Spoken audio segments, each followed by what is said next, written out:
The power of the dice has increased.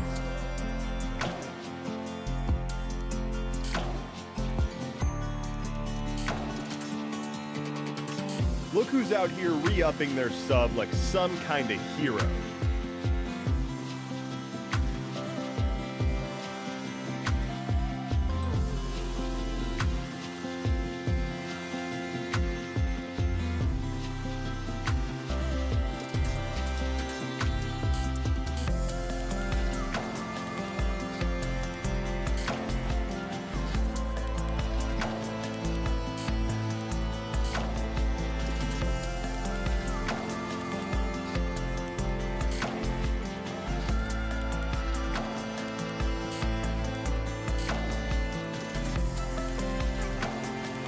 Look who's out here re-upping their sub like some kind of hero.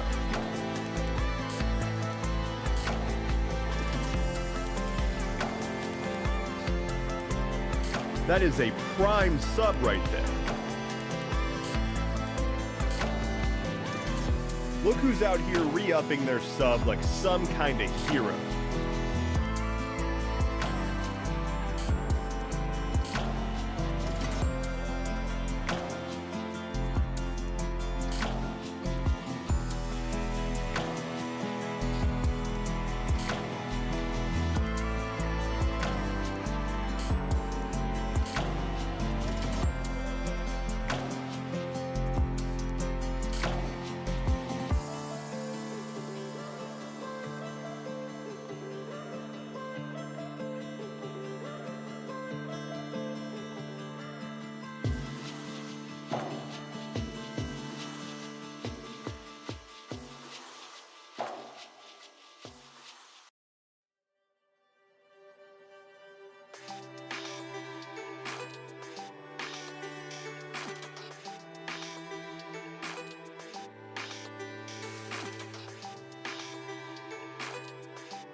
Hey, someone gifted subscriptions. Thank you for that.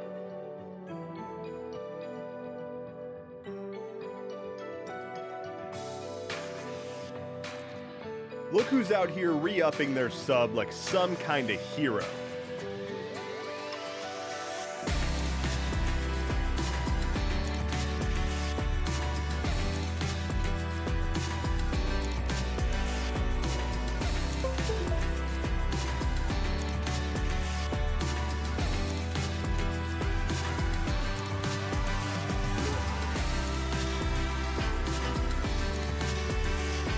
Look who's out here re-upping their sub like some kind of hero.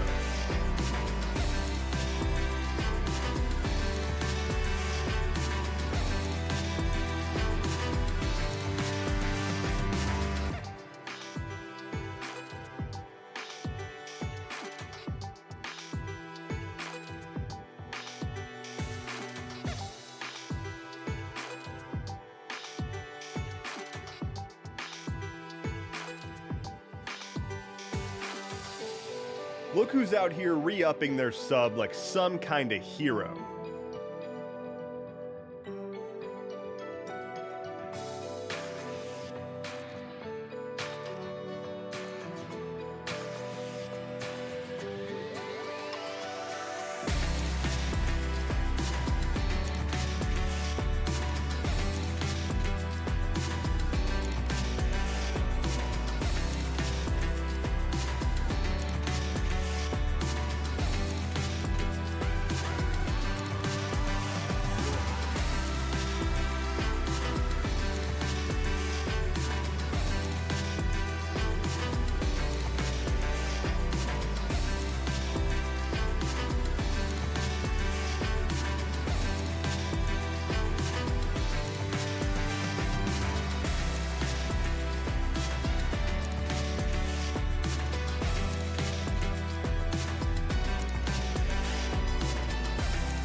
Hi. I missed my button. Y'all, it's been a hot second since I've streamed. So, pardon me for not remembering what button to press. I am Endeavorance. It's Monday, January 29th. There's a year in there. Who can remember? How is it going, everybody? We are back for realsies. For like actually realsies. For realsies. We're back. And I'm so excited to be back. I have missed streaming so goddamn much. I have spent like much longer than I was expecting. Sick. I got sick on the 10th. The 10th of January is when I first tested positive for the Rona. And it just didn't go away. I was encouraged by some pals to go get Paxlovid, which is like the antiviral medication specifically for COVID. And I took that, made me feel a lot better. In fact, it made me feel so much better that I tested negative and recorded the most recent episode of the Atlas Loom. And then the next day I was positive again and started trending right back down. And so, like, I started on the 10th and was positive then and was sick until like 2 days ago.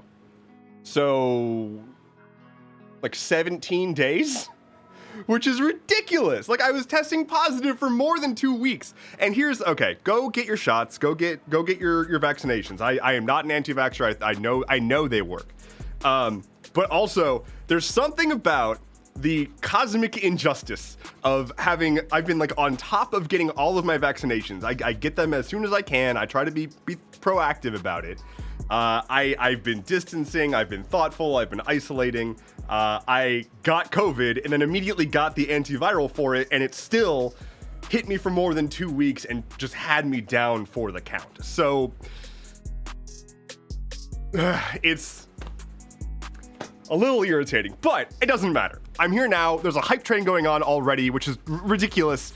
Thank you all so much. I've been stressing, frankly, a little bit about like content stuff. I saw my TikTok following count drop for the first time, I think literally ever, which is what I was talking about when I made that video where I was like, hey, I'm not, I'm like, I've got COVID, like I'm trying to be here, but like, you got to keep posting if you want to stay relevant. I mean, that's what I'm talking about. I really appreciate everybody being like, we'll be here when you get back.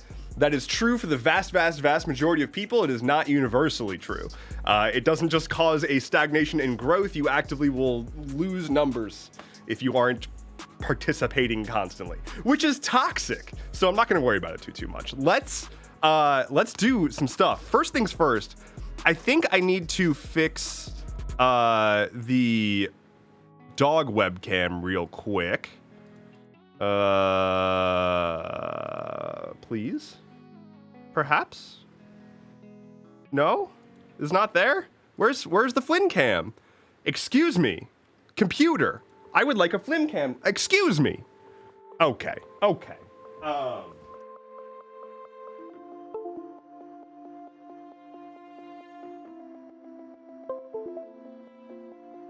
Hello? Flynn cam? Now I'm mad. Probably a different USB plug. Flynn's too powerful. I'll get to who's first, and I've got some stuff to talk about. I'm very excited. But unfortunately, it appears that our webcam is just not webcamming. There we go. We got him. We have the boy. We have the lad. The lad? Where's my button? The lad. Oh my gosh. It's the boy. Oh, he's got his battle axe too. That's really good. He missed you all so very much. He has been having a great time hanging out in here when I've been just like working on random stuff. He loves this spot more than I think anything else on the planet. I see that we already have a give the dog a treat redeemed. So let's give the dog a treat. Good go, boy.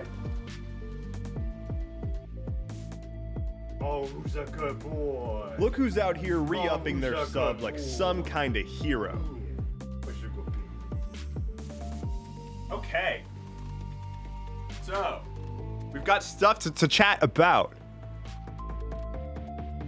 And we've also got some hellos to say. Now, I will have you all know that I've made a few upgrades to my systems here, which is to say I now can actually just read out the names of the people who are here. Wonderful. And the people who have specifically chatted. So first to chat today was Math. Welcome back. Thank you so much for being the first chatter. Your prize is a tea reveal and the first sip. Pretty good. Pretty good. It's Lapsang Suchong, I think is how it's pronounced. It's that smoky tea, which is very good. So now check this out. Look at how easily I'm able to now see who all is here. Hardly Mythical, hello. Sylvie, hello. The other Bryce, hello. The Doctor is here. The Water Goddess is here. Raucum is here. Inky's here. KB3D Chris is here. Austin James, Shard, Big Sister Meg, Ice Cream Socialist, Ollie, Toria, Gina, Arazian, Tree, Cranky Femme, Tomato, and Shambling Mound. All of you are here. And hello. Hello, Shambling Mound. Thank you. It says, hi, I'm new here. I love your TikTok. Thank you for being here. And thank you very much. Let's go back and see if I've missed anything in terms of chat, because I've not really been looking yet. Oh yeah, we've also got we got a lot of roles to do already. We got 14 roles already. We've got 5 gifted subs from Mo. Thank you so freaking much. Holy God. All the people who have been re-upping their subs. Let's see if I can find all those. So, okay, here's what I did. Let me back up. Let me talk. Okay, hold on. Here we go. So, I have been busy doing more upgrades on the back end of my stream setup, and I'm super excited for some stuff I'm going to be able to do soon, but haven't actually been able to get to quite yet. But I now have a pretty concise overview of what y'all are doing up in here, which is cool. So let's see. Dr. Antis resubbed 4 months. Thank you so much. Arazian for a total of 6 months. Attainers for 4 months. Water Goddess for 6 months. My goshness. This is Look who's out humbling. here re-upping their sub like some kind of Mo gifting 5 subs. Thank you so freaking much. Congrats to Atomic Collection, Agenta, Kaizen, Spooky Jess, T-Lover, and I think that's everybody. Yeah, for getting those subs. Sylvie, 9 months. Sylvie, if your Twitch subscription was a pregnant person, they could give birth. That is a prime sub right there. So that's cool. Let's see, who else we got here? Ollie for 5 months. Vinyl Dash for 5 months. Tomato for 10 months. Is that a new record? Is that a new record? I think that's got to be the longest so far. Professor Lawnmower with 8 months. Bryce with 3. We've got 16 rolls to do, and they're going to be pretty fun now because I've got a dice tower. Got the dice tower set up. We'll be doing that, and that's going to be very good. Let's see. What else do we have here in terms of rewards? Gave the dog a treat. Hydrate. I can do that. Things are going smooth now. Amazing. Consult the Vibe Cube. It's been a second. Been a hot second. Nope. Already cyan. Magenta it is. Look who's out here re-upping their sub like some kind of hero. We are Magent. Big Sister Meg, 8 months. Almost birthing time for my sub. I probably shouldn't be drywalling if 8 months pregnant, though. Yeah, probably not. There's probably bad chemicals or something. I hope that you all have been super well. I know that it's been a lot of people have been getting sick. I am not unique in the having had COVID vector, but if anybody else is out there dealing with it, y'all, it sucked. I'm not gonna like sit here and throw a pity party or whatever, but like it's not. First of all, it's not the flu. Like, it's not the flu and it's not a cold. Like, you can't really use cold medicine to do anything about it because that's not how it works. Like, that's not what it is. The virus itself is not a respiratory virus. It like affects your entire body, including like your brain and all of your organs. It like attacks them. So like that's what long COVID is, and that's why long COVID has like a ridiculous variety of symptoms. Like my brother has long COVID and his symptoms are entirely stomach and digestive. So like it's a lot.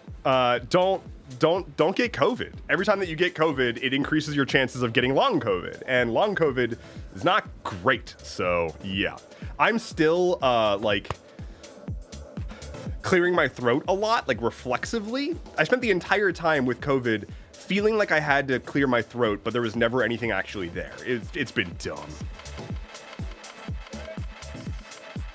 Arazian says, got it now, can confirm. I am so sorry to hear that. Water Goddess says, no COVID, but sick for sure, and got kicked out of my apartment? What? Like you got like evicted? Harley Mythical says, yeah, I was bedridden, threw up, and head throbby whenever I opened my eyes or moved. With COVID? God. My biggest things were shortness of breath, brain fog, and muscle pain. The first, okay, y'all, like I went to, okay, hold on. I went to bed like the 9th, I think, and I was like, man, my throat's like a little dry. Maybe I should like drink some water. Woke up the next morning, I was like, oh, my throat's still dry. Strange. By that evening, I was bedridden. Like I went from my throat's a little dry to my muscles hurt so bad and I'm so disoriented that I can't move. And so I was like in bed for a while. I tried doing like a hot Epsom salt soak. Like I did everything I could. It sucked, but I mean, that kind of tapered off after a while. It hits you fast.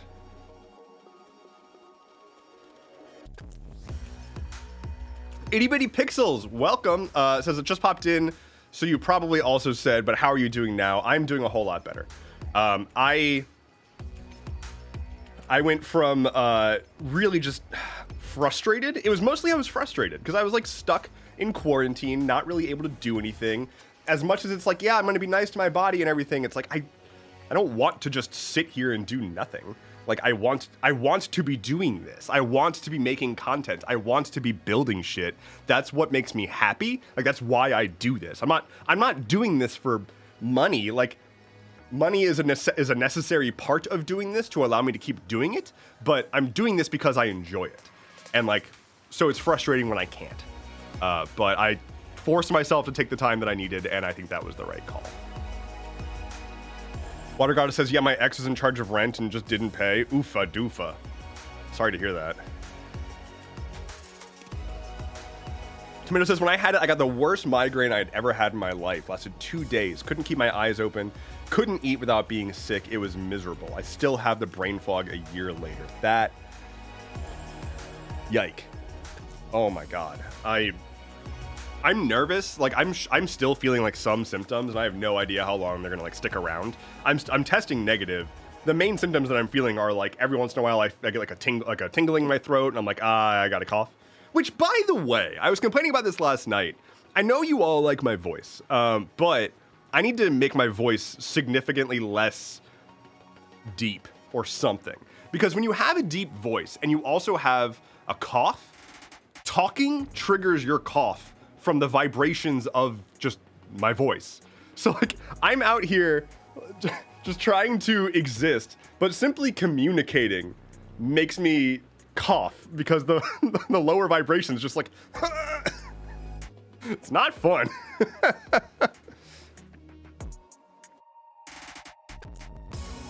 Professor Lawnmower says, with regard to voice, I'm a high-pitched British person, so take some of mine. Oh man, I wish I could. I can't do a British accent for shit. Like, it's not even a funny thing for me to try to do, because it's just nothing. It does it for women and it's the worst. Okay, well, maybe voices, maybe we should just all learn how to like speak telepathically to each other. Maybe that's the play.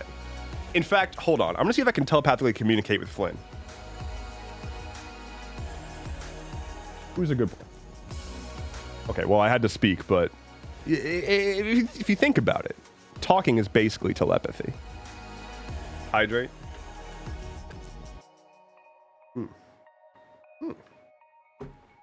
Big Sister Meg says, I have a semi-lowish voice for a woman, so that might be it. I don't know. I'm not a doctor, but I am a boy and I can talk. And I can tell you that, like, at least it feels like it's the vibrate. Like, I can put my hand here and feel the vibrations, and they're pretty significant. I don't know. Maybe it's in my head, or maybe I'm just being self-centered by saying it's a thing for me. I'm clearly very self-centered, y'all. I'm so back. I just complained about this elsewhere, but I'm gonna complain here too. Okay, look. Obviously, I'm not a transphobe, right? But I've posted two videos on TikTok so far today, both of which I've been criticized already for not being more thoughtful about just something that wasn't a part of what I was trying to talk about. So like the first video that I posted on TikTok today, I mean, if you watch Stuff Keeps Happening on my YouTube, you've seen all of this, but first I posted a video about the male gaze and its effects on people, or its effects on women, like if it has an effect on women. And somebody was upset in my comments that I didn't go far enough to hold men accountable in the video, and it's like, okay. And then the other video was about endometriosis and the very long history of doctors not believing women in medical science. And somebody commented being like, trans men can get endometriosis too, so you should have used gender neutral terms. And it's like, okay, I guess. And also, you know, that's not what I'm trying to do here. Like, you know that that's not my point. And you know, like, come on now. I'm just trying to talk about things. Like, it would be so much easier if I could just get information out. And like, obviously I care. And like, yeah, I'll be thoughtful about it in the future, but it's like, do we have to? Do we have to do this? Do we have to call people out if they don't meet every single checkbox every single time, especially if they have a history of like the power loudly defending trans people? Oh God. Ollie says, I'm a trans dude and I've never once picked up on anything remotely transphobic from you. I appreciate that. I want to not be a dick about it, right? Like, I'm not going to be out here being like, I can't believe these people are policing my words, the thought police, blah, blah, blah. That's not where it's coming from. It's just like, this is a story about endometriosis and a very long and well-documented history of doctors not listening to women, right? And like, yes, trans men can absolutely have endometriosis. I'm not saying that's not the case. I just don't think that that's the primary point that I'm making here, you know? But it is what it is. It's just like, welcome back.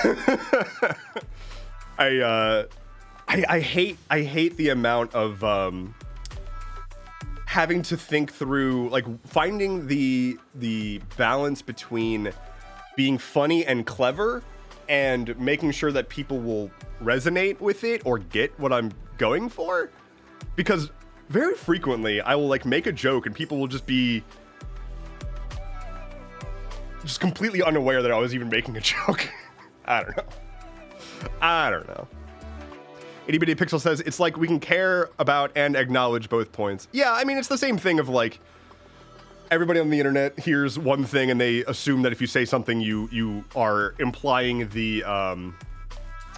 that you're implying the opposite, right? Like, I hate Joe Biden will be followed up with like, so you're gonna vote for Trump? Like, no, obviously not. But it's the same kind of vibe, and I don't like that vibe, you know? The point is that femme presenting people, yeah, like that is actually, I would actually wonder, and I have no data and no knowledge on this, but I'd be very, very curious to see if trans men also experience the same level of like medical discrimination that femme presenting people do, right? Like if a mask presenting person who is AMAB goes to a doctor, on average, are they going to experience the same like, I don't believe you kind of stuff if they came with a like sort of abstract condition? So, interesting. Nobody can have nuance on the internet. Didn't you know it was banned in 1995?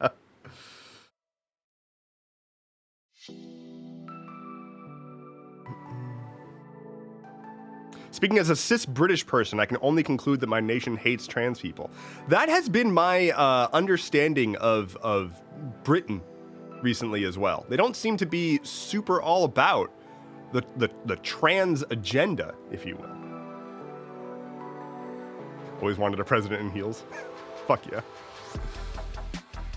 It's an issue that deserves attention, and it gets very frustrating when a serious issue gets derailed by a technicality, says Attainers. Yeah, like, it's just like, let me be super clear. The vast majority, 99.9% of the comments that I've been getting have been people being like, this is a really important thing, we should talk about this more. It's just like, you know, there's always gonna be one person who's like, point of order. And it's like, oofa doofa.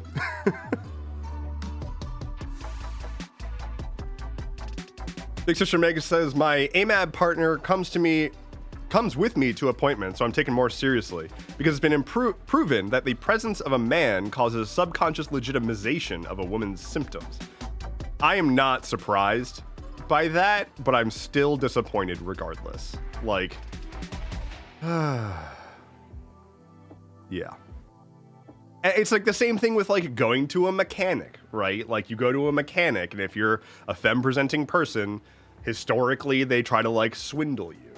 And it's the same thing. It's just like, I've always hated this with contractors.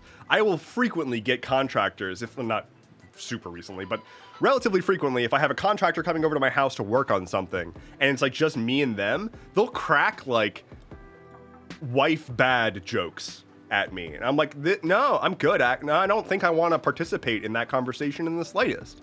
I'm cool. I'm good on that front. Like, no, we are not currently relating on this. That's not a thing. I don't get enjoyment out of sitting here and like degrading women. I don't know. Crimson, hello. Also, Nasty Creeps is here. I don't know if I actually fully said hello to you or not yet, but hi, welcome in. Inky says, I've absolutely had a mechanic disconnect my lights and then quote me a huge charge to replace them. That's fucked. That is so shitty. Professor Lawnmower says, hey guys, is it gay to marry someone you don't want to be around? Well, I mean, okay, here's the thing. If you are a straight if you're a straight man and you marry a woman and you like her, here's the thing. Men who like other men will be friends with those men, right? If I meet a guy and I'm like, oh, hey, he's a pretty cool guy, I'd like to be friends with him. But if I meet a girl and she's a pretty cool girl and I want to be friends with her, and then we get married, that's like marrying one of my guy friends, which is basically gay, which is awesome.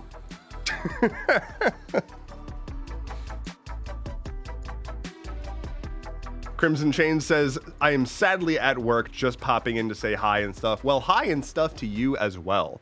Before you go, would you like to ride the roller coaster? Just marry all of your friends? That seems to be all the rage these days. Ugh.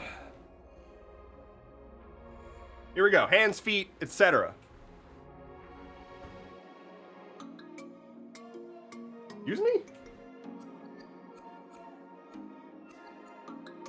The roller coaster got confused for a second there and triggered its like anti-crushing feature and went back up. Speaking of Crimson though, so as a reminder, you've got the like Crimson has like the special color on the chat on the stream. I am working on a thing that will let you all have direct control over how you look on stream in chat, both your name and eventually your color as well, by redeeming channel point stuff. It'll be handled automatically through the system, and you'll be able to change it at will as long as you've got the channel points for it. So you'll be able to customize your nickname and your color and possibly an icon. We'll see.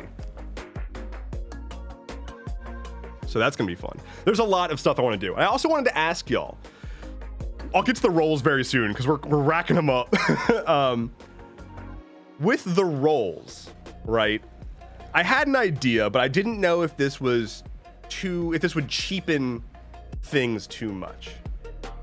I found a fun little thing that will let me do like 3D dice roll animations on my stream if I wanted to.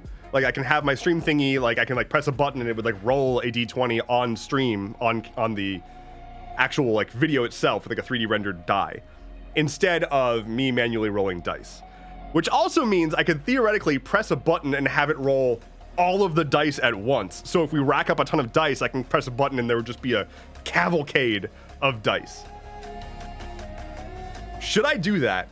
I don't know if I want to do that or not. Because I also have like the dice tower and rolling dice feels like a thing, you know?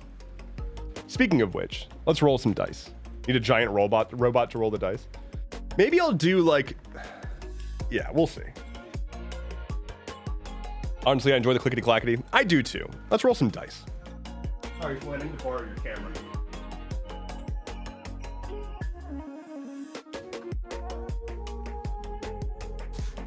So, we have a dice tower now,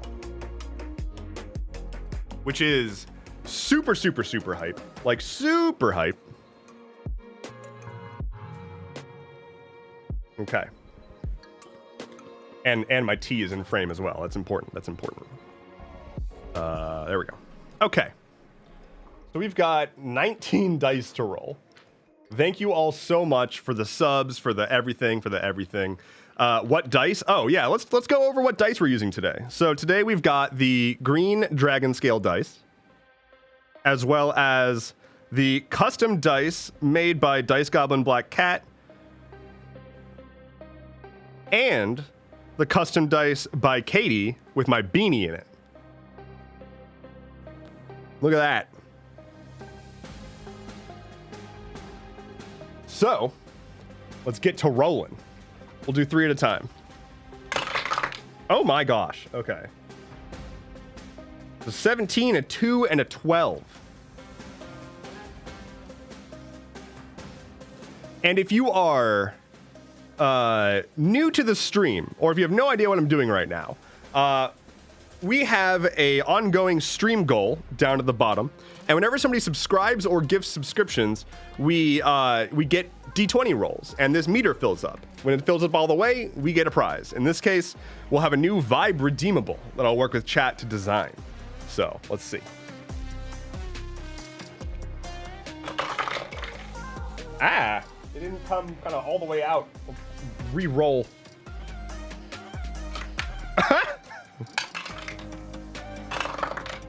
All right.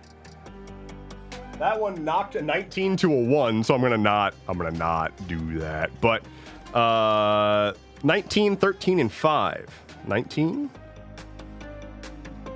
5, 13. All right. The green one does not seem to want to come out all the way. It gets a little upset with me.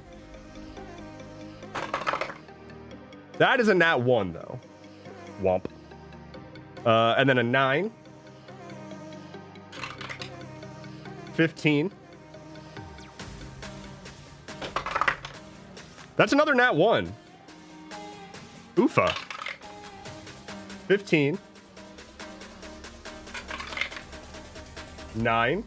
Am I getting the same numbers over and over? 11.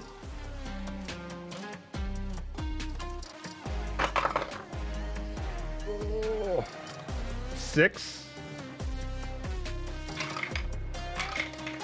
8 and 15. 3 more. 13. 12. And lastly, a nat 1 again. Oofa. Lots of nat 1s. Very strange. Ungreat. Not lovely. But I mean, we've had worse. We've had 3 nat 1s in a row. That's not what happened. Hardly Mythical, thank you so much for the 25 bits. Old Tree, thank you. I missed this. Old Tree, thank you so much for the gifted sub. That is incredible. Thank you. And Big Sister Meg, yeah, okay, I already got your resub. You don't get another thank you, but thank you. Ugh. And I've got my little program up here is telling me exactly how many rolls are left every time I roll and all that good stuff. K Kevin 16 says, I'm lost, help. Have you considered turning right? Have you considered pulling up, Google Maps, Apple Maps, Open Street Maps, Mapalapa.com. We should make a new map service called Mapalapa.com. Anyway, what are you confused about, KK Kevin 16? Are you confused about the dice rolling? What are you lost about? Are you lost as in confused or lost as in like searching for purpose? The dice, I don't understand. Got it. So, starting from the top, this is a 20-sided die. Whenever somebody subscribes to this Twitch channel, I roll a 20-sided die, and the outcome gets added to this bar at the bottom. Whenever this bar fills up all the way, there's a prize for the community. So it's just sort of a bit of a twist on like sub goals, basically. It's just like a little bit more fun way to do sub goals, I think. And that's all there really is to it. You can also redeem with channel points. You can redeem dice rolls, and you can also power up the dice so that each dice roll does more. That's what that +3 is. At the bottom, it says 1 sub equals 1 D20 roll +3. So every time we roll, it adds 3. Hydrate. Thank you. Mapalachia when? I have been listening to Old Gods of Appalachia again, and it's very good. Except that show, podcast. Podcasts are dumb, and you shouldn't listen to any of them except for mine. Go to www.theatlasloom.com. Just subscribe. It's episode 5. Okay, well, you can tip me too. That's not what I wanted. I wanted to do Tal. Episode 5 of The Atlas Loom out now. Go. Hell yeah. But podcasts. I've been trying to listen to some new podcasts recently, and y'all, the current meta for like advertising in podcasts is busted. If you go to listen to the first episode of Old Gods of Appalachia, which is a good show, it's a good fiction show. But if you go to listen to like the first episode of it, it's a 20-minute episode, and the first and last quarter of the episode are ads. So in a 20-minute episode, about half of it is ads. You have to sit through like 6 full minutes before you get to the actual show. And it's out of control. Like, you go to listen to like any mainstream podcast right now, and it's just like every 5 minutes there's an ad break. It's really shitty.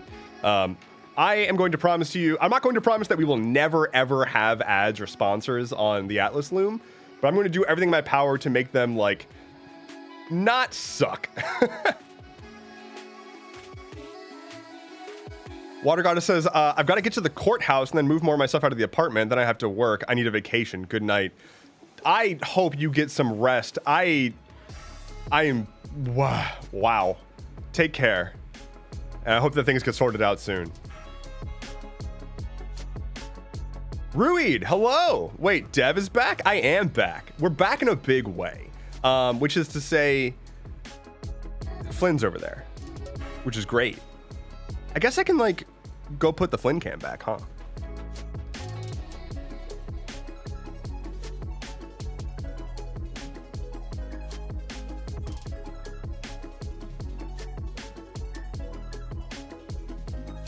Okay. The Flynn cam is back. We are in working order, which is lovely. Okay. Bye, Water Goddess.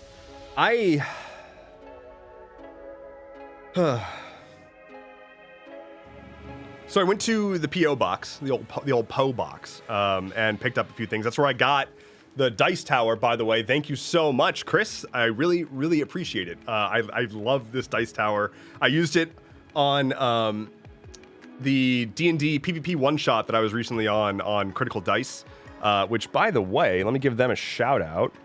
Shout-out Critical Dice. I was on, you can catch the VOD at their channel, but I was on a PvP D&D one-shot hosted by Critical Dice alongside Diana and then Kate and Vix. If you are familiar with their work, they are amazing. We had a good time, and I got to play a character that I haven't really been able to play for quite a while,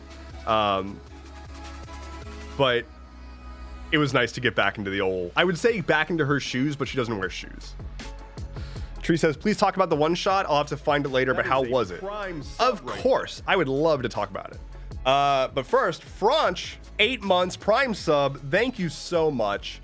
Welcome in. Glad to have you, and thanks for the kind words. The one shot. It was a really fun time. So, Critical Dice has this like thing called the Arena, which is basically, it's just like a PvP game where a handful of players, I think it's always 4, bring some characters that they built to specifically play in like a PvP arena. And the concept is you're all like in this cave, and there's a point system. It's just a battle. There's nothing outside of the battle. But within the battle, there are different ways to score points. You can touch beacons around the map. You can damage other players. If you kill another player, you get points. And whenever you die, you respawn at the start of your next turn. So it's kind of like, it's very arcade-like. It's like an arcade D&D thing. And we had a pretty good time. About at the halfway mark, we sort of naturally formed teams of 2. It was supposed to be a free-for-all, but we kind of like forked into 2 teams. And so it was me and Diana versus the other players. It was brutal. We just started beating the hell out of each other. But it was a good time.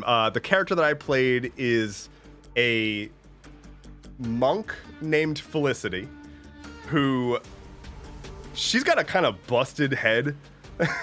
So she's from a monastery that is like this reclusive group that lives in the middle of the woods and has a strong affinity for the elements. So she's an a Way of the 4 Elements monk, which is kind of a dog shit subclass, but I still enjoy it.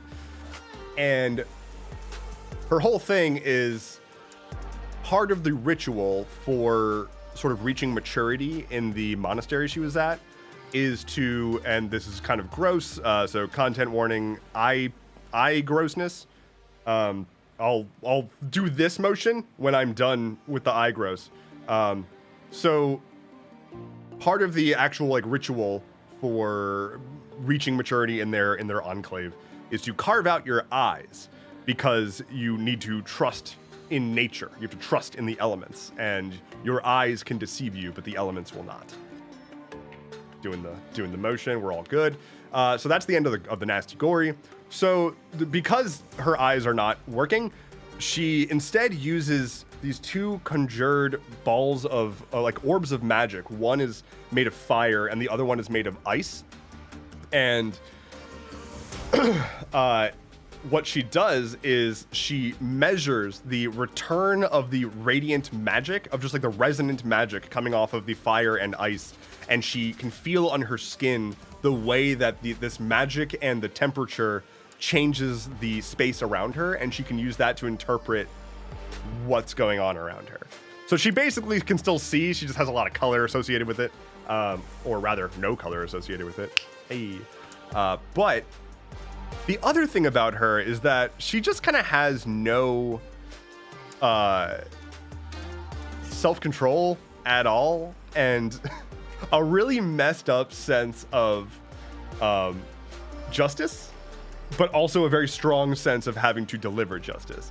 Her idea of what justice is doesn't really make sense to most other people, Look who's out here, but it makes sense to her. That's all she needs. Some kind of hero. Cryptid, hello, 5 months. Thank you so much for the sub.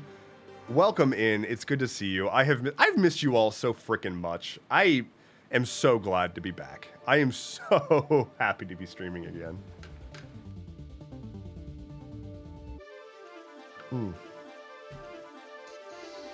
I need to take a very, very short break. It's going to be like 30 seconds. I just got to go fix something downstairs real quick. One moment. One moment.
I'm back. Told you, wouldn't take very, very long. I heard a thing downstairs fall over. I had to write it because otherwise it would have made me, it would have been just in the back of my head making me upset. Oh, God. The only other thing is that I've just been like real tired. I've been waking up like every day. Today was a little better, but I've been waking up at like 5 a.m. and it's not, that's not where I want to be. That's not the time that I want to be up. The sun's not even up. The sun's still snoozing. Why am I up? It's bullshit. Almost done with my tea. And then what? How do we go on if there's no tea? I guess we'll just have to pet the dog.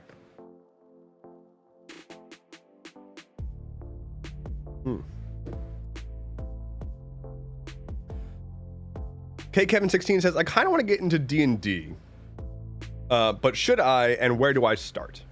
So that's a really good question. It comes up a lot. The first thing is just like, the easiest way I think to get started is to just start listening to an actual play. But like listen to one that's done well, not like just like some random one. Like listen to like one of the really, really popular ones with like high production value and whatnot. It's going to give you a skewed perception of what a normal game looks like. Like that's not what a normal game looks like, but it gives you a very engaging way to, without needing to wait for anybody else, feel like you are experiencing a little bit of what it's like to play D&D, and you learn a lot about the rules and whatnot. You can also just go nab yourself the player's handbook, which is just like sort of the very first base resource, and you can just read it cover to cover and learn how to play. If you are looking for a game to start playing, you can go to startplaying.com, or is it startplaying? It might be startplaying.games actually. Startplaying.games. I will paste it in here. We love them. They are really, really, really awesome. They are huge supporters of the community, of the TTRPG community in general. And you can use that to find games to join and play. So it's like it's sort of like a looking for group kind of channel. As for if you should learn to play D&D, I mean, the answer depends on what you want. So D&D is definitely the most popular tabletop system, for sure. And that doesn't mean it's the best. It just means it's the most popular, right? D&D is the Apple of tabletop RPGs. Like everybody knows the iPhone, right? And so like you think about a cell phone, you kind of just like one-to-one associate it with an iPhone or whatever. But there are so many games out there, and a lot of them are, I think, better than D&D and really, really, really fun. But a lot of them also are just much more specific, or have like a general topic they're focusing on, or just play a little bit differently. If you wanted to specifically just learn a system because you wanted to sit down at a table and play tabletop RPGs with people, D&D is the one to learn. That's going to give you the biggest pool of people to play with, and the most resources for new players to get started. It's just, there's so much out there. But I think that there are other games that exemplify the tabletop genre better than D&D. That's just my humble opinion. And some of them are also much easier to pick up. But the latest edition of Dungeons and Dragons is like relatively straightforward. The main annoying thing is just there's a lot of asterisks and like exceptions and whatnot to rules, but largely it's just roll dice, see what happens. But yeah, my main thing, if you wanted to just like hop in and join a learning game or a learning campaign, start playing that game. Master Creep says, the cat discovered the heated mouse pad I recommended the other day and claimed it for herself. Oh no. This is a heated cat pad now, not a heated mouse pad. This dog is technically on a heated blanket. It's not plugged in right now, but that's what that blanket is technically a heated blanket. Kevin says, start slow and work my way up. Got it. Yeah, I mean it's basically the same as anything else. The biggest hurdle is internalizing the first set of like the base set of rules, and then after that, everything just builds on top of it. Another alternative is if you really wanted to, you can just get Baldur's Gate 3 and play that, because Baldur's Gate 3 is like it's virtually like they took Dungeons and Dragons and made it into a video game 1-to-1. Like the gameplay of Baldur's Gate 3 is you're playing Dungeons and Dragons. Like the combat, all the spells, the stats, the skills, it's the exact same. There's a few tweaks to make it make more sense in the context of a video game, but you can play Baldur's Gate 3. I would feel comfortable saying that if you can play and succeed in Baldur's Gate 3, you can sit down at a table and play D&D. Probably.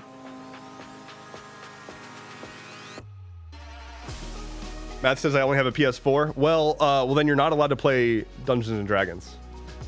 Ever.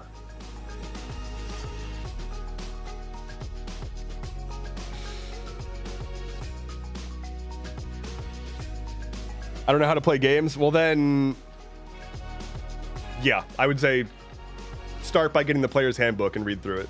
Is probably the best way to start then.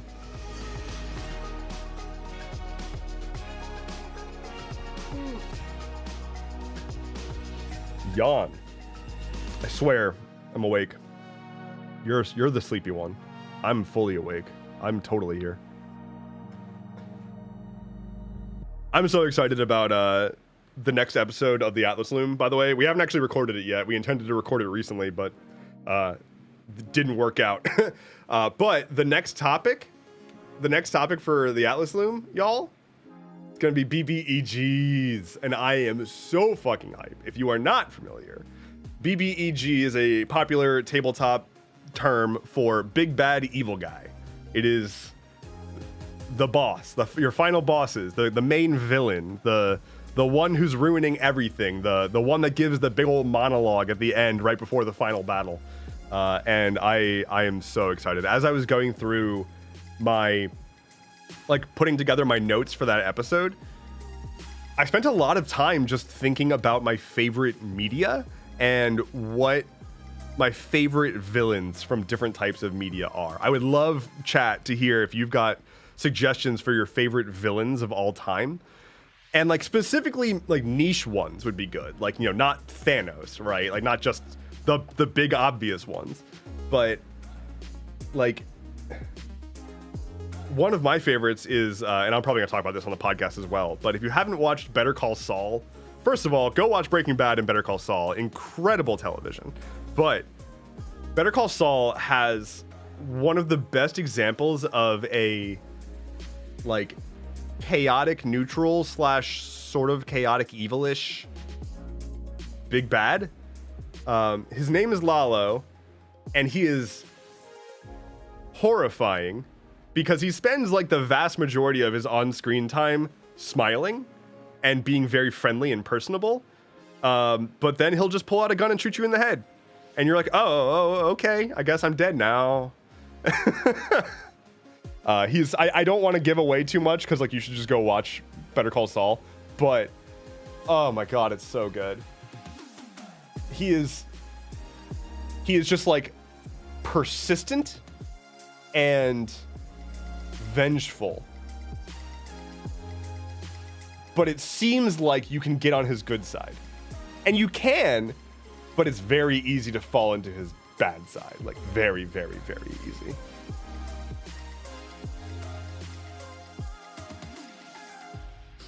Without spoilers, the non-sentient concept that is the BBEG and the Good Place. I've seen the Good Place several times, and I don't know what you mean there. Do you mean the twist in season 1? Or the sort of like twist towards the end?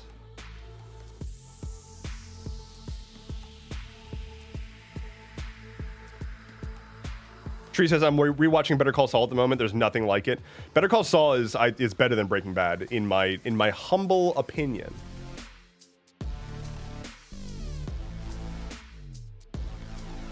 Hi, Milo. Milo says, hello. I'm running errands and my signal is bad, but popping in to say I missed your face.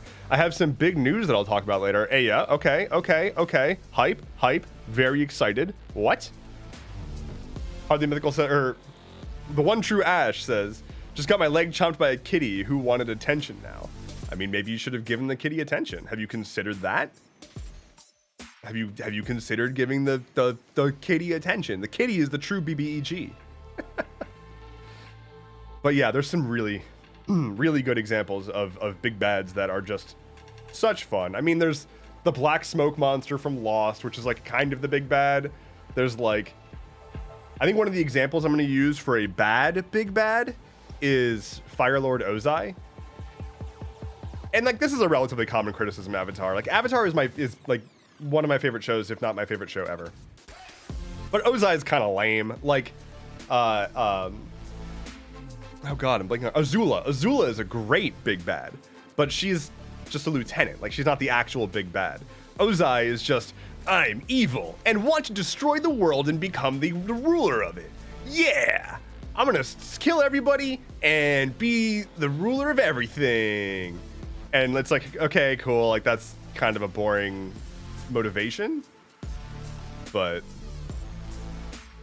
like, Azula is great because her motivation is essentially having spent her entire childhood feeling inadequate in the eyes of her mother and never being able to, like, despite being a prodigy, never actually earning the one thing that she wanted, which was her mother's love. And because of that, she's like vengeful and won't admit that she's got fucked up trauma that's causing her to be this way, and just drives everyone in her life away to the point that she's just left a husk of her former self, not able to trust anyone, and like ends the show chained up, screaming and crying, having been defeated, just like hysterical, writhing around on the ground. Like, amazing ending. Holy crap. Sylvie says that Ozai is not that bad because the basic villain type thing is exceedingly common IRL. It's very common. It's just like, given the amount of depth of every character on that show, to have Ozai just be like, I want to win, I want to own the world. It's just like, okay, sure. Cash Cow, hello. Welcome back in 3 months. Thank you so much for the sub. We've got, and then 5 gifted subs. Thank you so incredibly much. Hello. How is it going? Welcome on in, Cash. It's so wonderful to see you. I hope you are doing super, super great. I know that I've bumped across some of y'all in chats in other streams. It's wonderful to actually be like, well, I would say face to face, but face to screen. We've got 8 pending rolls. Let's take care of some of those. Let's see. Okay, I'm retiring. That's another nat 1 on the green one. So yeah, we're gonna retire that one.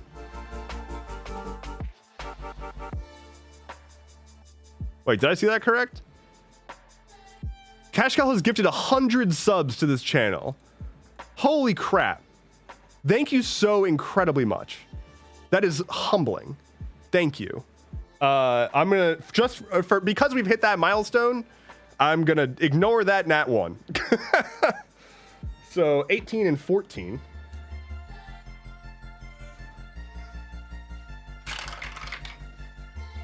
Uh, 6 and 11.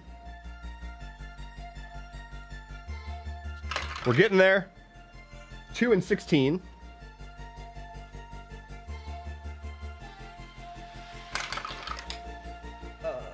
9 and 15.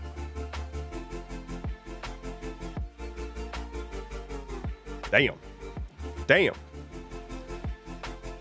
I hear the tower. Yeah, I need to either get a third camera. I've considered getting I don't know how I would rig this, but I've considered getting a camera mount that I can hang from my ceiling so it can look straight down at the dice rolls. So I don't have to keep splitting between Flynn cam and dice cam because we need the Flynn cam. It's important. Cash says, the real question is, how are you doing, Mr. Sick Dev? I've been doing a whole lot better. It's night and day. Honestly, like I'm feeling, this is a weird thing to say, but like I'm feeling better now than I was pre-COVID. Not because my body is probably in a better condition. I'm bummed because like I have felt my health and like general fitness decline since I've been like absolutely sedentary for 2 weeks. But hey, I spent gifted subscriptions. Thank you for the 2 gifted subs, Cash Cow. That's probably going to get us over the line. I spent multiple weeks just like sitting and not being able to do anything and just getting all these ideas and just wishing I could do stuff. At the same time, like I've been dealing with a lot of mental health stuff, especially towards the end of last year, and I've gotten over it. Like I've gotten kind of on the other side of it. I've gotten my medication dosage has been changed, and it takes a while for things to level back out. So like between sitting around and just getting a ton of ideas and just getting excited about the future of this year and being just in a really better headspace overall, like in this moment, I'm just so excited. And my biggest lament is that I was really looking forward to hitting the ground running in the start of January, but then obviously got the wind knocked out of my sails with COVID.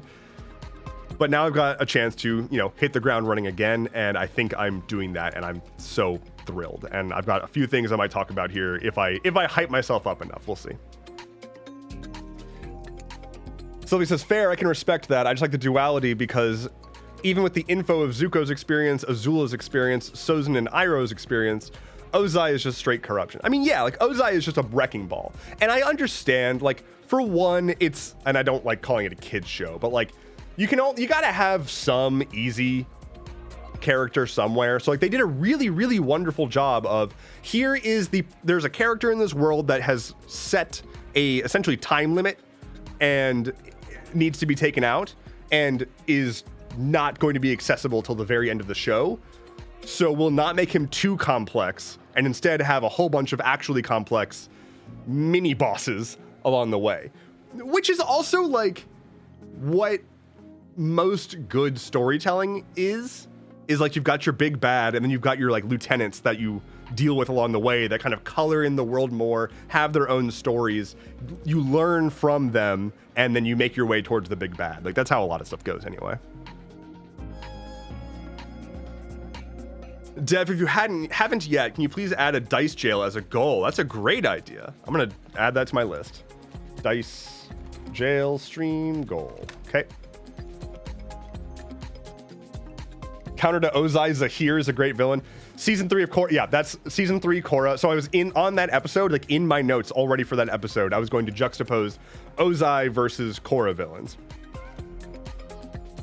2 more gifted subs from Cash Cal. Vinyl Dash gave out a gifted sub. Thank you all so much. And Cash, you got a 3 stream streak. Cash says, I'd have a longer stream streak, but you stream during my workday. Yeah, I'm figuring out the schedule stuff going into the new year, but I do like streaming in this time because I know there's a lot of people who are able to like watch streams at work or get off of school or just want to have something to listen to in the background while they're like getting through their day. I was always a big fan of daytime streamers because I would like be able to look forward to it and hang out and feel like, okay, it's time to have my shows. Gotta have my stories, you know? And trying to be able to do that for other people now. Math says, where's the color changing redeemable? You can invoke a vibe or consult the vibe cube. Tomato says it's a welcome distraction from work. Wonderful.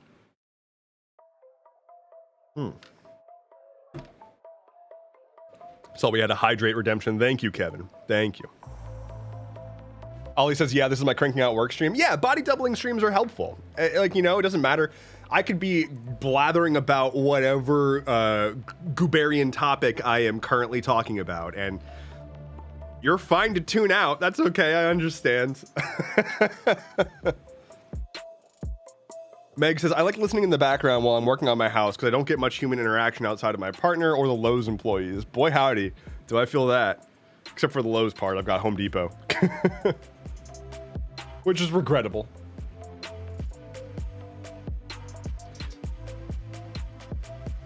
Final Dash says, I have takoyaki and ramen and it's so good. Oh my god. The most accessible ramen place near me closed, and I'm mad. It wasn't the best ramen place near me, but it was the easiest one to get to. It was like weeknight ramen for me.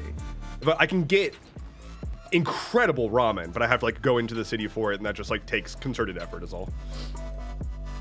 Matt says, no, I mean the personal chat color changing redeemable. It's temporarily gone. It is not there right now. I'm working on making it better and work automatically. So maybe by Thursday it'll be ready, but it is not currently there.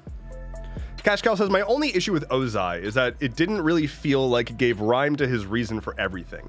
Usually people don't want world domination for world domination's sake. I feel like they could have leaned in a bit into the... Like, they tried to show it as, like, you've got Iroh, who sort of becomes enlightened and is a good boy, except for being a former war criminal. And Ozai is, like, mad about Iroh being weak, right? Like, Iroh loses his son and falls the hell apart. And Ozai is like, oh, what a weak guy. I should be the Fire Lord. So they try to, like, position it as that, but I agree that, like, he doesn't really have a plan aside from, like, I am evil. I mean, he wants to, like, remake the world as just one Fire Nation, but yeah. They're also xenophobes. True.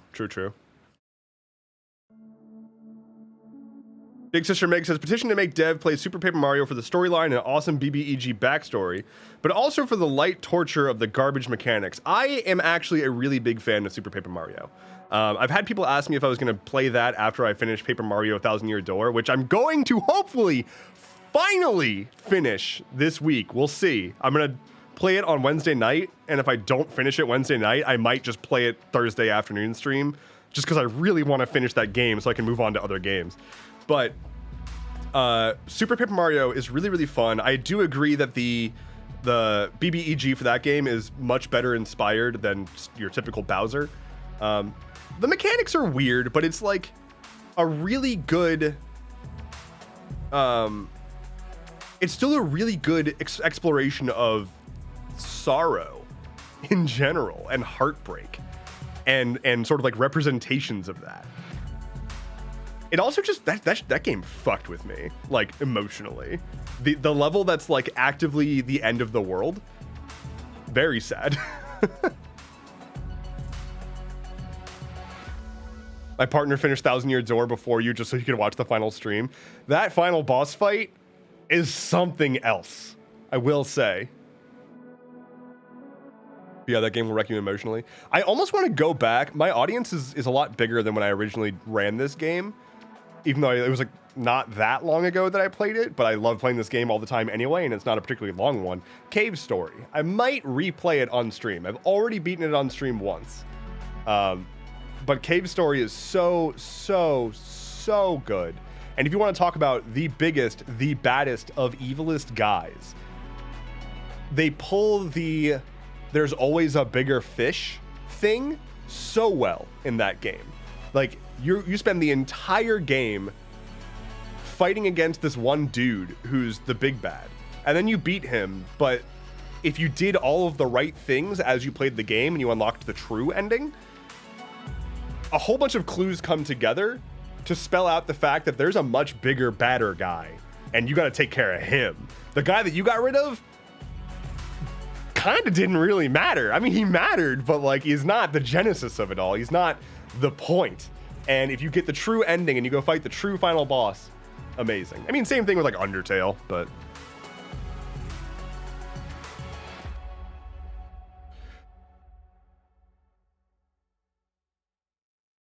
Leaves on the Vine. My God, I skipped that episode.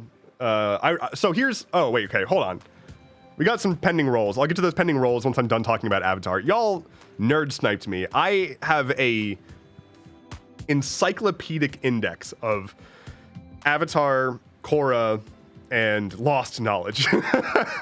Oh my God, Attainers just invoked Spiritfarer. Okay, I could talk about that forever too. Oh my God, I have things to talk about. What was I gonna say? Yes, so I rewatch Avatar like once a month. I say rewatch. I really just like put it on and have it playing in the background while I'm falling asleep. But like I have like a list of shows that I just loop through over and over again, and they're just like my comfort shows that help me fall asleep. But I use those shows because I'm so familiar with them that they're not going to surprise me or whatever. So I've seen Avatar a quadrillion times, and it has a very special place in my heart. There's a lot of stuff in my life that like the genesis of it, like the genesis of ideas or whatever, was Avatar. So like it's a big part of me. I also think that Korra gets a bad rap. I know that this is not the world's hottest take, but like Korra was genuinely good, and people are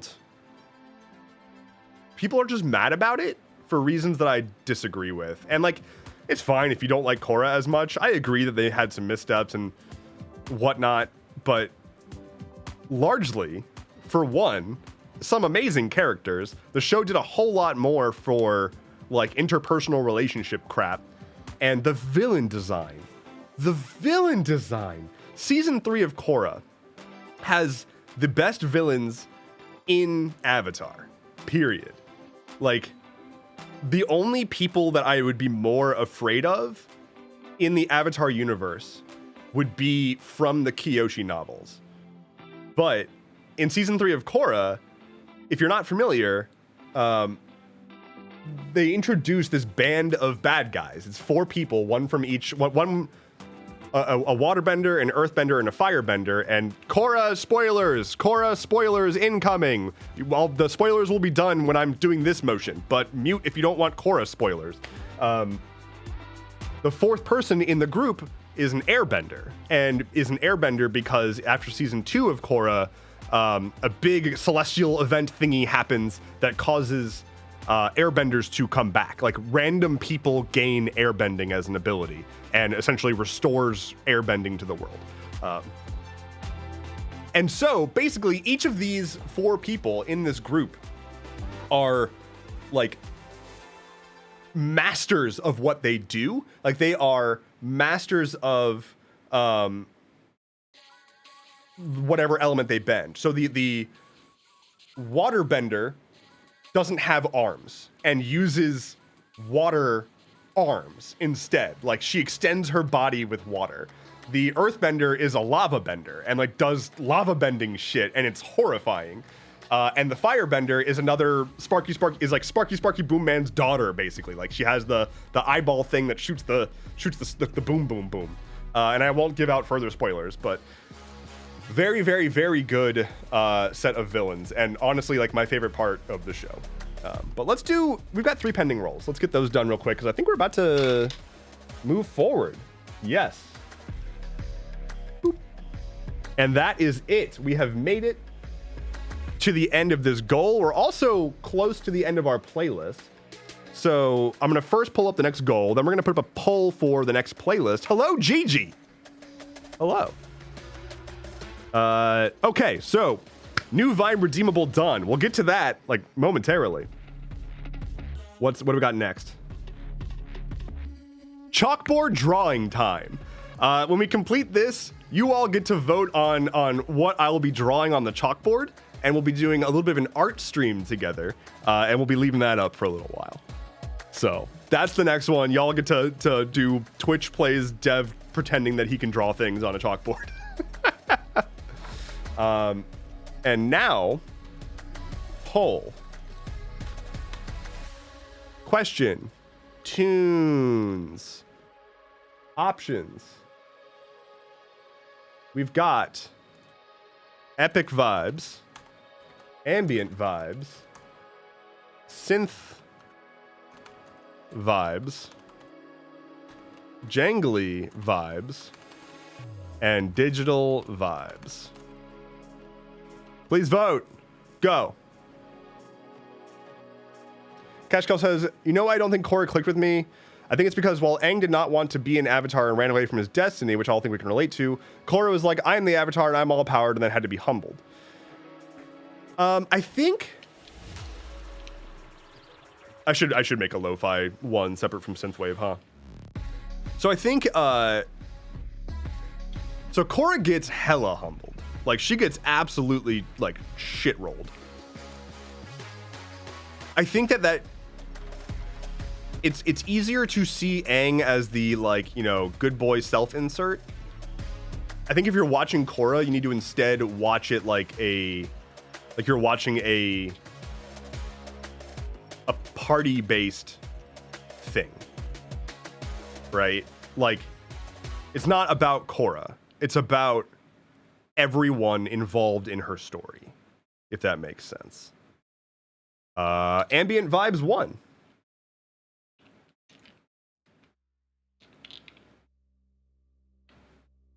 What's the difference between synth and digital vibes? Synthwave is more flowy, is how I would describe it. Whereas digital vibes are more like electronic. So if he says Aang equals traumatized, Korra equals wasn't traumatized and just had stupid powers. Korra is weak though. Like, she's not all that good. Korra basically is just like bullheaded and learned. She like reached mastery as far as she was concerned on fire, earth, and water, and couldn't even airbend for like almost all of season 1.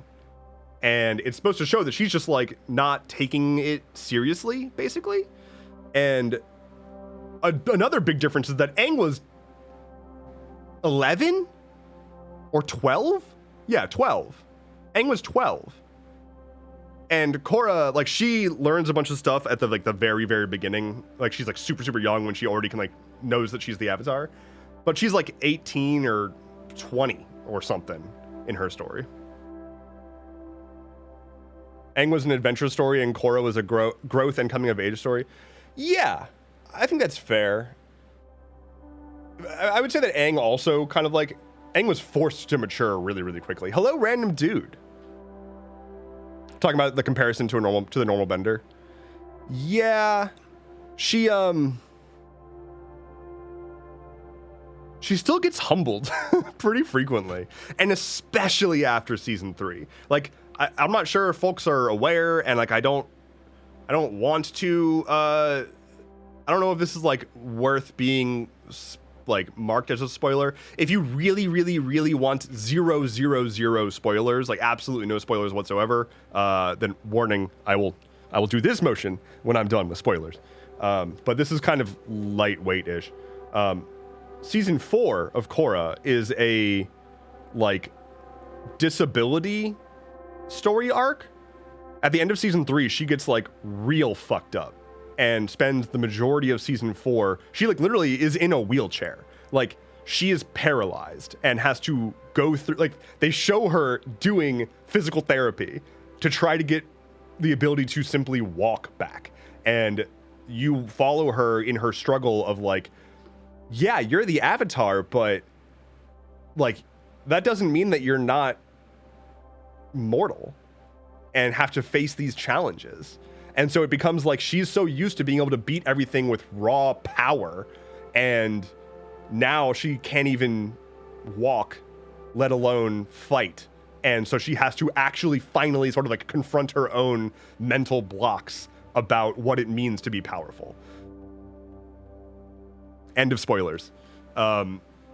Really, really cool. I think that's just like a pretty interesting way to explore a character's weaknesses.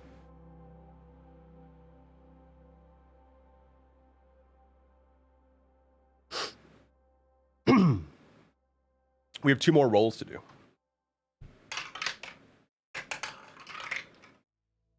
17 and 19. Off to a really good start. Let me turn up the ambient a little bit. Fairly quiet. So, we've redeemed a redeemable.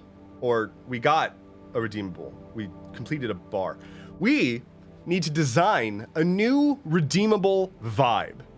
So this is going to be a new set of colors and a new backdrop and whatnot to be able to redeem. So if you're not familiar, for the folks who are in chat, you can spend the channel points to redeem vibes that will change the look and feel. It'll change all the colors. It'll change the surrounding box stuff to change up the theme. So I would love to field some ideas for what kind of redeemable vibe y'all want to see. Seeing Vinyl Dash says rainbow. That's a pretty good one. That's a pretty good one. If there's any other ideas, we can collect those and then we can figure out what it's going to look like. And we can do that right here on stream. I'm seeing perp, blacklight, sunset, color shift over time. Loving it, loving it. Different pulse presets. Hello, Hardly Mythical. Welcome back from your lurk.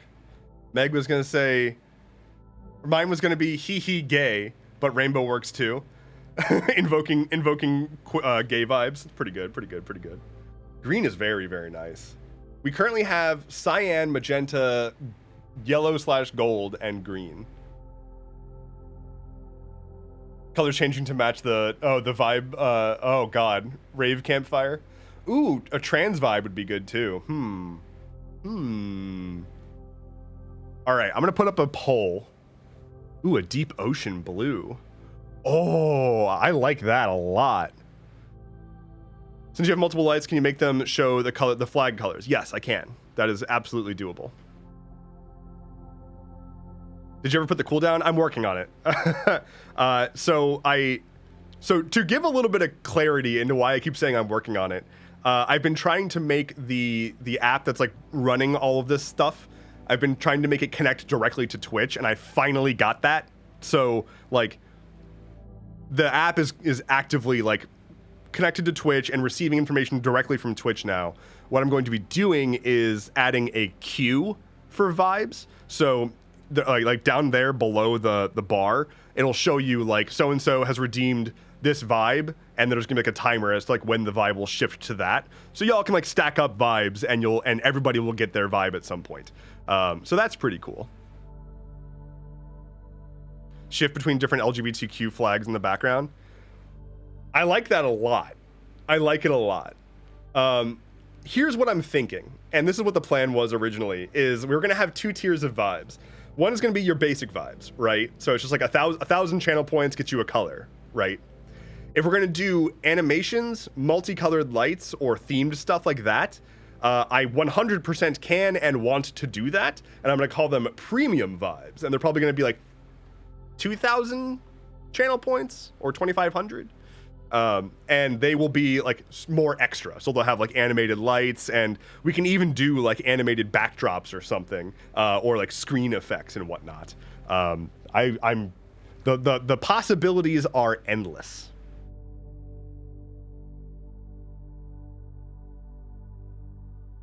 If you do the color changing vibes, I feel so sorry for your eyes, Dev. It's actually not that impactful. Like I've got a lot of light here on me, and so like the background light doesn't change me all that much. Nano leaf would slap. I want to get more wall stuff. Yeah, might get a nano leaf. Might get some more like beams or something. Okay, we're gonna do a poll. I'm gonna put up some of my favorite choices that y'all have suggested, and you can vote on what our next vibe redeemable will be. So next vibe redeemable I like, we had Deep Ocean Blue, basic vibe. I'll mark them as basic or premium. Trans Pride. Gay Rainbow. We had,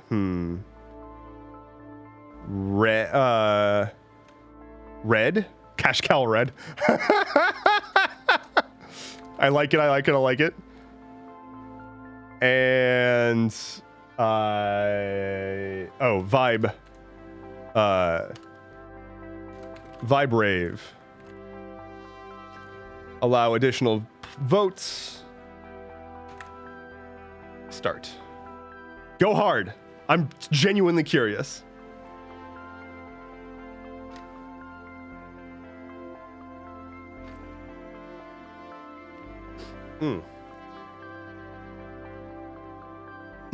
Trans Pride is currently in the lead, followed by the Gay Rainbow. Cash Cow Red's got 2 votes. Trans Pride breaking away, but a little bit more going to the Deep Ocean Blue.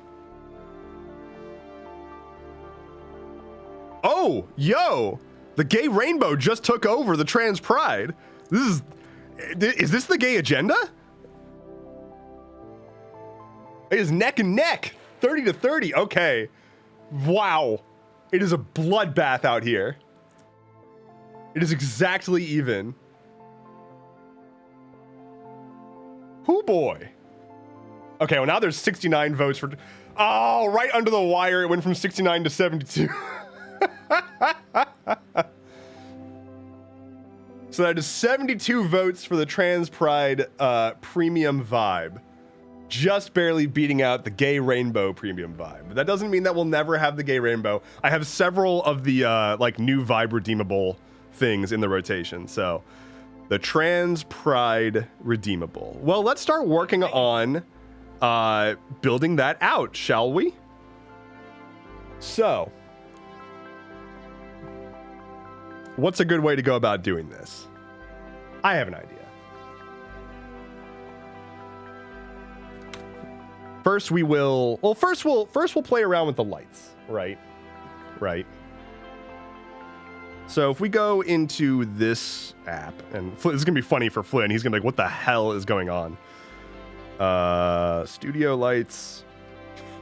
Okay. The Trans Pride flag, let me pull up a reference here. Okay, so it's like what? Teal, pink, white?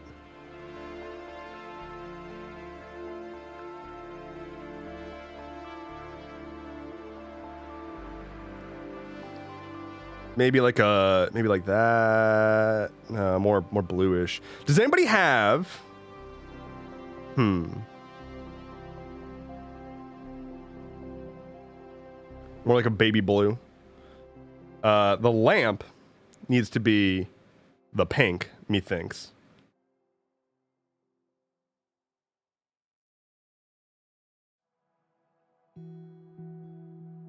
Hell yeah. Okay.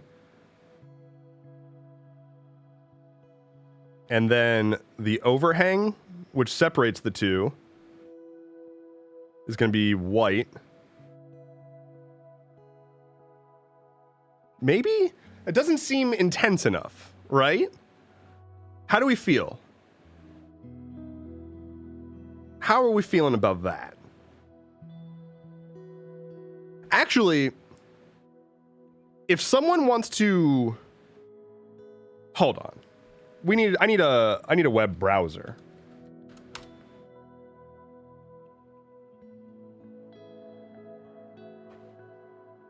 Trans Pride hex codes. I need hex codes. Okay. So I can work with this. Perfect.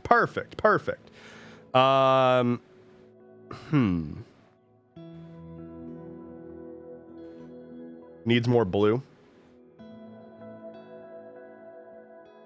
I will tell you, I can't get this redeemable ready until next time but we can at least get the colors right. So let me go to the app again. So should I do should the overhang itself be the blue? And then like maybe like that? Perhaps? And also I think it might be better if we then like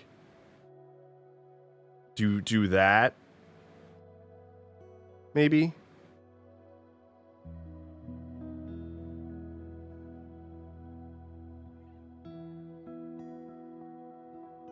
How are we feeling about this? The dev is the white. See, this seems pretty trans to me, if I do say so myself. Okay. So this setup feels good. I'll get the colors more accurate and as like pretty as I can get them. And then for the backdrop, let's see if I'm able to transify the backdrop. What am I gonna do here?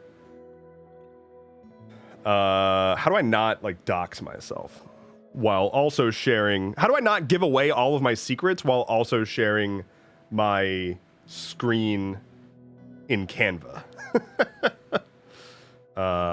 Where's my, excuse me.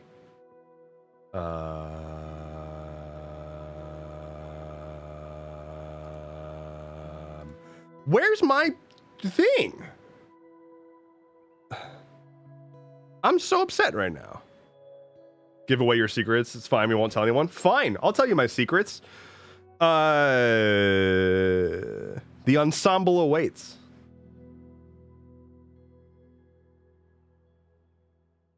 TheaterArcane.com. There's more to be discovered if you're dedicated enough.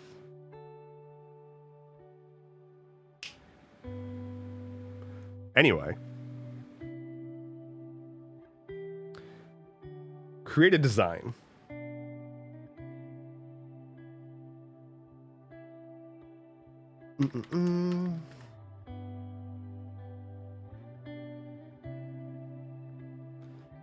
All right. Add source. That's a dog. That's a dog. That's not an image editor. That's a dog. Come on now. All right. That's a half of a web browser.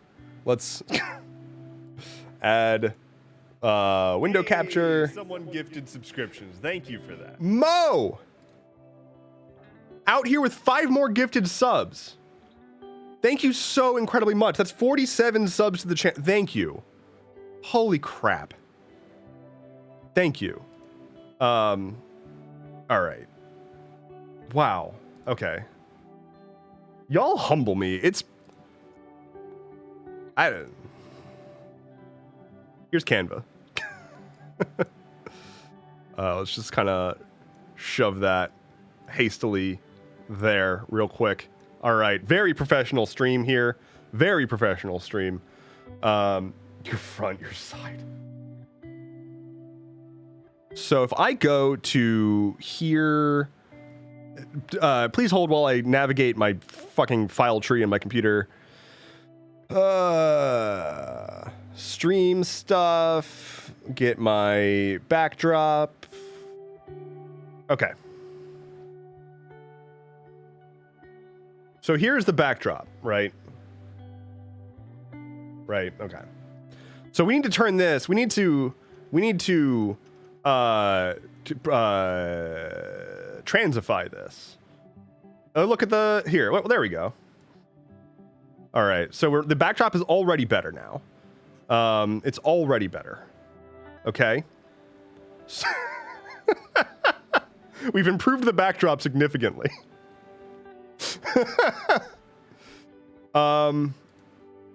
What do I do? I need to like put a mask over it.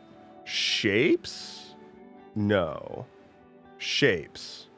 Yes. And this needs to be like Pride-ish.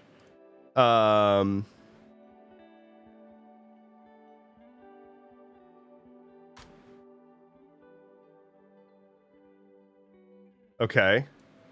Wait, did I do it? No, that's the... I don't want the font color. I want the background color to be that. My bad. Terrible. All right. There we go. Okay. That's trans, right? Seems pretty trans to me. Do one of these. Is this gonna work? I don't think so. I'm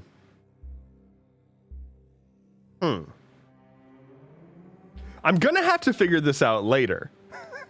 I don't think I can do image editing live on Twitch while also figuring out color theory and also figuring out how to do additive blending in Canva on the fly. So how about instead we just generate some confetti? Hey. See, that's lovely. That's lovely. Amazing. We've got confetti now. And that's so good. Oh, just in time to make fun of Diana. Hey, everybody, Diana's here, but she got hit with ads, which is funny. Hey, someone gifted. There we go. Cash Cow, thank you for gifting Diana a sub. Appreciate ya.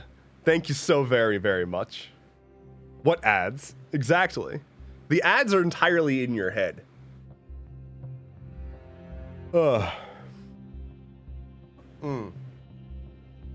Diana, it's a work in progress right now, but we're testing out we finished our stream goal, which was a new redeemable vibe, and the vote was that it's going to be a trans pride redeemable vibe, and so we're working on the lighting setup for the trans pride vibe, and it's going pretty freaking well. I think it's very good. However, I also need to make a backdrop for it, and that's going to take some more effort because I was just streaming Canva on Twitch, real high quality stuff, and realized that I don't know how to do color blending in Canva. So, oops. Oh yeah, it won by 2 votes against the rainbow. Canva is a trip. I use Canva constantly. Like, I'm a little mad that I do because I'm a hipster, but like I use it all the time.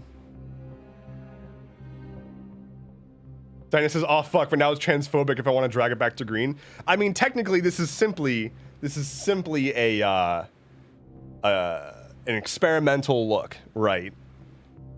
Like, we're technically on yellow right now, which I know is I know how much you hate that. So by all means, green us away, greenify. Austin James says, I've listened to the latest episode of the Atlas Loom. It's my favorite episode so far. Wonderful. That's exciting. That was a fun episode. Mostly because... so for the people who are the Gilded World Weavers, the paid supporters on the atlasloom.com, you should go sign up and all that good stuff. There's that. Diana put together a supercut of the bonus content that's going to be going live tomorrow for Gilded World Weavers, and it's pretty funny because the main thing I noted when she sent it over and she was like, "How is this?" I took a watch and I was like, "It's really good," but it's also basically just me talking for like 20 straight minutes. To which she reminded me that the most recent episode of the Atlas Loom was essentially just Diana talking for like an hour. So. But like I said earlier in this episode, the next episode is going to be so much fun and will probably end up being our longest episode just by virtue of I have a lot to talk about. Final Dash says, Atlas Loom, best podcast ever, only podcast I listen to. Same, dog. Kind of. I listen to a few podcasts, but I do listen to the Atlas Loom, and it makes me happy. It's such a good podcast. I love whoever makes it.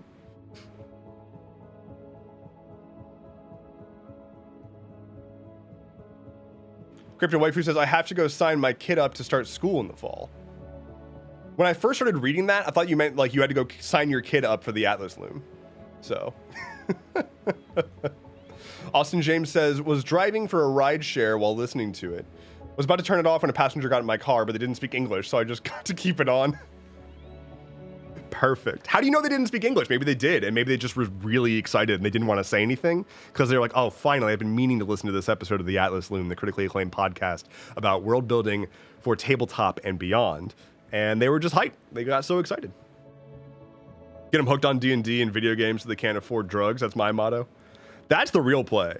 I'm out here. Do you know how much money I spent on dice at PAX? There was not an opportunity. There was not a budget for your boy to score some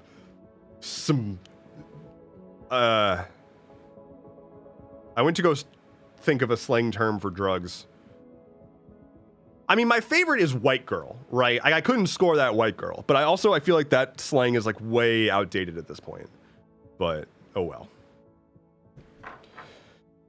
Get ready to do it all over again at PAX E, Beanie Boy. I'm actually pretty excited to spend a lot more money on dice at PAX East. It's going to be great. As a reminder, PAX East, Diana and I are both going to be there. We are going to be there in Boston. That's in Massachusetts. And it's going to be, the second to last week of March, I believe. March 21st, I think is the first day. So that is very exciting. I can't wait to see more people and just do more PAX things. It's going to be such a good time.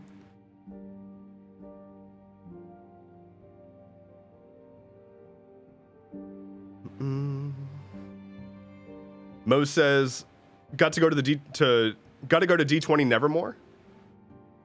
I'm just going home. Who here thought Boston was in New York State? Sylvie, you can't be serious. Please tell me that you make yolk. There's no way. Boston, it's where it's where George Washington crossed the Atlantic on the Mayflower, and he landed at Boston, and then they were so excited that they threw a tea party with the natives. And that's why we have Thanksgiving. So that's just some American history for you. I'm surprised you didn't know that already. Diana says, even more of our friends are coming this time, and Gen Con, holy shit. Yeah, it's going to be overwhelmingly exciting. There's a whole bunch of folks who are going to be coming to Gen Con from like around the world who I've like played with and been talking to and been becoming friends with. And I'm going to get to meet them all at Gen Con, and it's going to be so good. I'm so excited. It's going to be so surreal. Absolutely surreal. Austin James says, I really want to go to PAX Unplugged this year. I'm hoping to go again. I don't actually know what my con schedule looks like anymore. I'm going to PAX East. I'm going to Gen Con. I assume I'm going to PAX Unplugged. And I may go to TwitchCon, but I am not sure.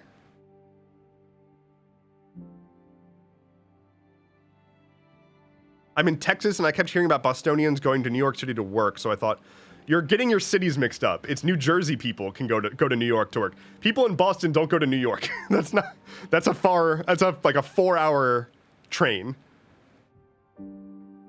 There are people who do commute. Like I worked at a company once that had an office here around, I don't want to dox myself. But I worked at a place that did have me commuting to Boston every once in a great while. And like, that's like an hour-long flight. It's not that bad.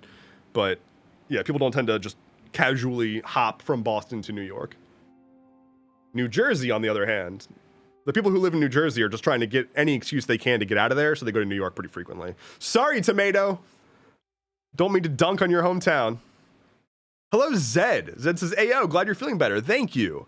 Thank you. I am feeling so much better. It's out of this world. I said earlier on the stream, like, the combination of having been sort of like down for the count for so long, not being able to do things, wanting to do things, and also like my medication sort of like evening out, my mental state getting a whole lot better. Like, I am now coming out of like a physical and mental funk at the same time, and I am just feeling fucking great. And I'm so excited for the things that are to come. I am so excited for projects that are in the works right now. I cannot pull myself away from shit. It's like not a problem. I'm not overworking, I promise. I'm just excited. And it's all I want to be doing right now. It's like so creatively fulfilling. It is so I'm so optimistic for what we might be able to make, and I want to say so many more words, but I also don't want to jump the gun on that. Cash Cow says, I'm happy to hear your mental health has improved. I like the typo, though. I like to think that you're like, I'm happy to heal your mental health. I have this power. Cash Cow is a cleric.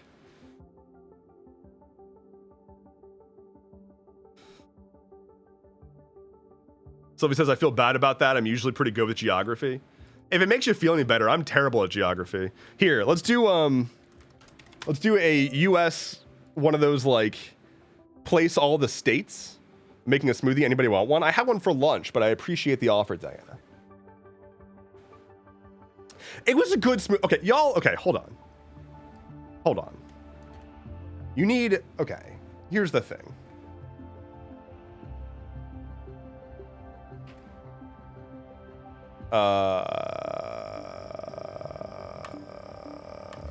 This is not endorsed, but get yourself one of these things, like the single cup blender thing. Yeah, these guys. Where's the one that I got? This guy. Wait, no, I got the blender for this. Where's the blender? I need the actual blendy boy, not the cups. Team, help. Here we go. This thing fucks. So it's just a single cup blender, right? But here's the thing about smoothies. I hate using a normal blender to make a smoothie because it should be this like really easy, quick meal. But then once you make the smoothie, you have a whole ass blender to clean. And the blender that I have is like one of those, like, it's got like those like multi-tiered blades and whatnot. And so it's like, now I gotta take everything out, take it all apart, rinse it, do all this stuff, like wash out the actual basin. It's just so much extra work. This guy though, is you just put all your stuff in the cup that you're going to be drinking out of anyway, and you put on a lid, stick it into the base, and it blends the hell out of the cup. Take it out, take off the lid, and you're done. There's no more, there's no moss. You're already done. It's so much faster. And I've been having smoothies just like constantly. Anyway, Zeta K44, Zedak 44. 5 gifted subs. Thank you so incredibly much. Thank you. We have 11 rolls. Let's take care of the rolls, then we'll do a geography quiz because your boy's not good at it. I just put water and soap in my blenders and blend till clean. That's actually really fucking smart. I never even thought about that. But my way's easier. Everything is green flavored. Let's roll some dice. Sorry, Flynn, I need this.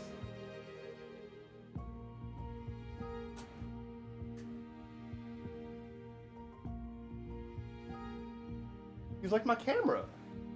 He's like, why'd you take my camera? I don't understand.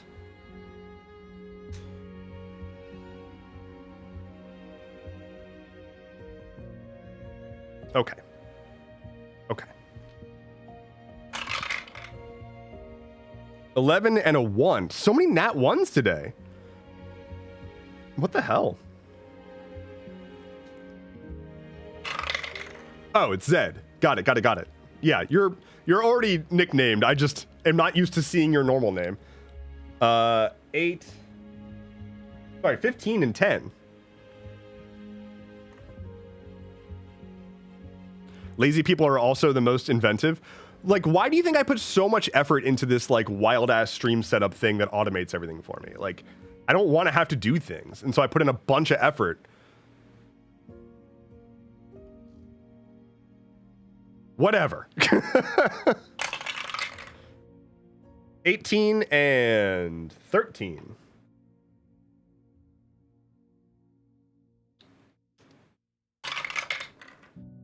$11, 15. 3 more. 17. and 13. Wow. Very good rolls today. Or in this one. Finally. Oh, God. That was a Randy die. Rerolling that. 10. Not bad. Not bad. The power of the dice. And now the dice power goes up. All right, let's get the Flynn cam back.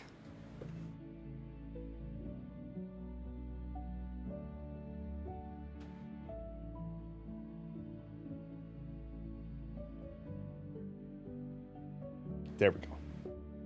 There we go. There's the good boy. All right, let's see how bad I am at geography. Sad the triple 20 wasn't caught on camera that one day. It would have been... I had just posted the triple ones. If I caught those triple 20s, like I got 3 1s in a row. And like a week later, I got 3 20s in a row.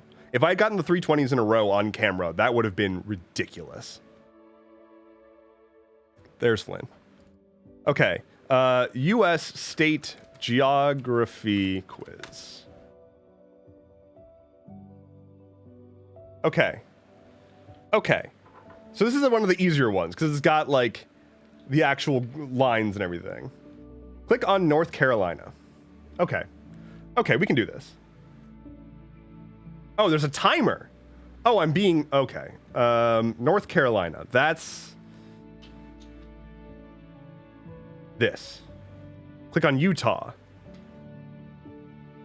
That. Arizona. Fuck. I always mix up Arizona, New Mexico, and Nevada. Because they're the same thing. Arizona is... that. West Virginia is that. Montana. Fuck.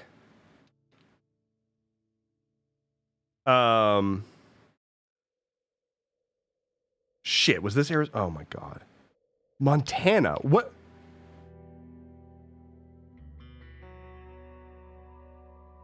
Montana? This? No. Montana.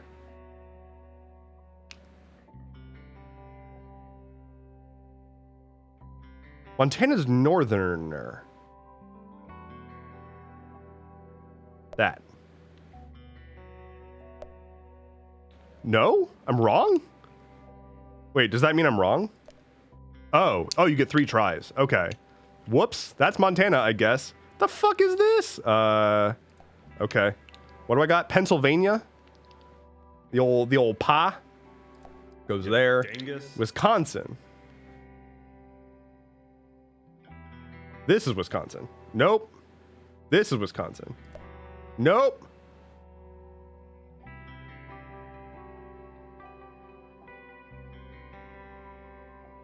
This is Wisconsin? What the oh, I was thinking Wyoming. I was thinking fucking Wyoming. Whatever. Same thing. Massachusetts.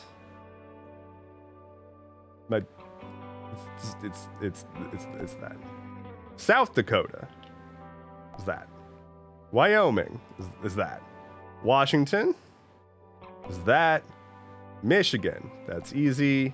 Nevada, that's New Mexico. Oh yeah, Detroit. Vermont is that. Rhode Island is there. Idaho is that. Delaware is that. Alaska is down there apparently. Hawaii is down there. Okay.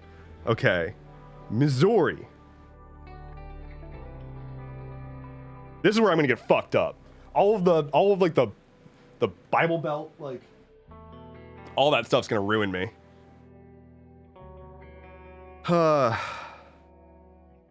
Zed says my Midwestern roots hurt. Missouri is there. Tennessee is that. Illinois.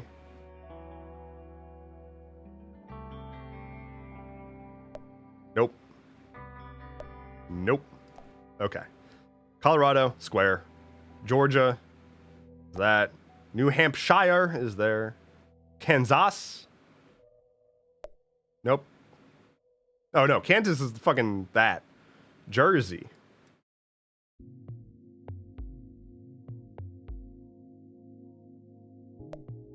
No, wait. Oh, yeah. Maryland. Minnesota. That's North Dakota. That's Minnesota. Texas. Where the hell is Texas?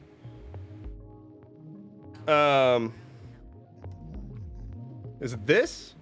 Wait, is this Texas? No. Oregano. Hey, Diana, where's Oregon? Alabama. No? No? Whatever. Kentucky is that. North Dakota, there. Louisiana, California, Florida, Virginia, New Mexico, Connecticut, Mississippi,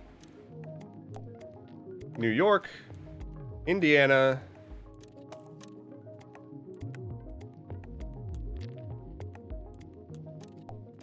Maine, Oklahoma, Iowa.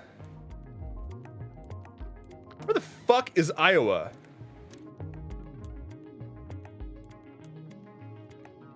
Nope. Nebraska, South Carolina, Arkansas, Ohio. I did bad. I did really bad. Like really like horrific. Like so bad. But I'm not gonna apologize because a lot of these states should really consider changing a few things about themselves. Like, what the hell is Wisconsin doing all the way over here?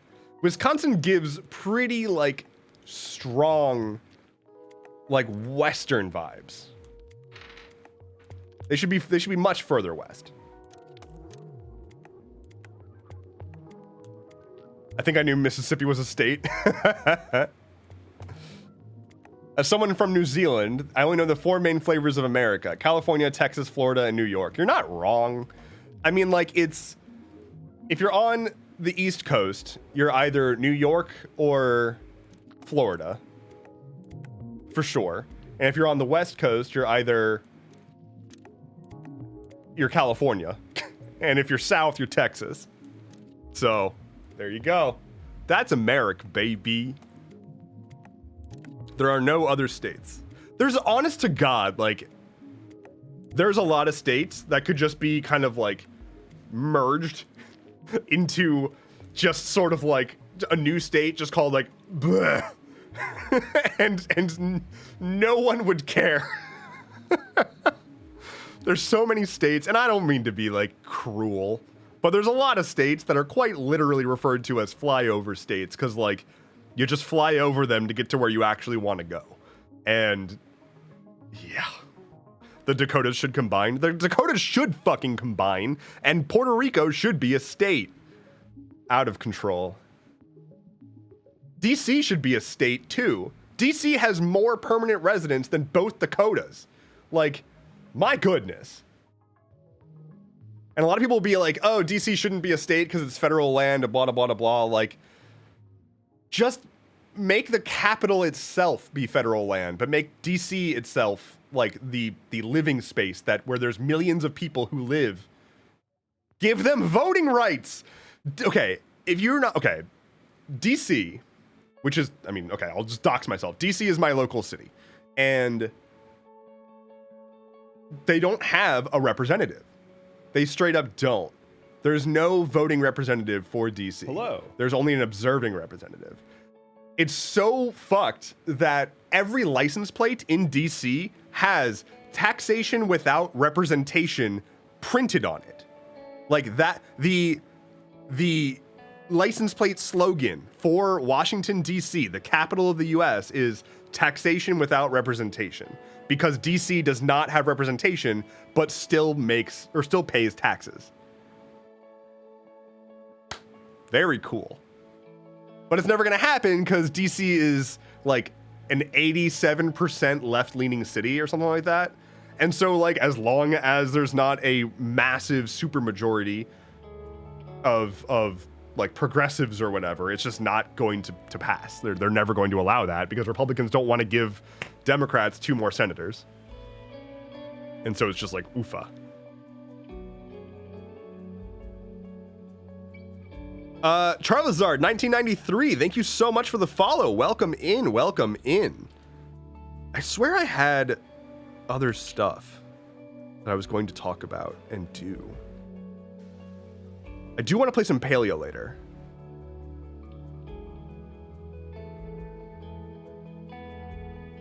Huh. Oh well. Guess I'm playing Paleo. Should I play some Paleo? I feel like I should play some Paleo. Oh, we need to pick a new playlist first. Poll. Question. New playlist? Let's see what our options are.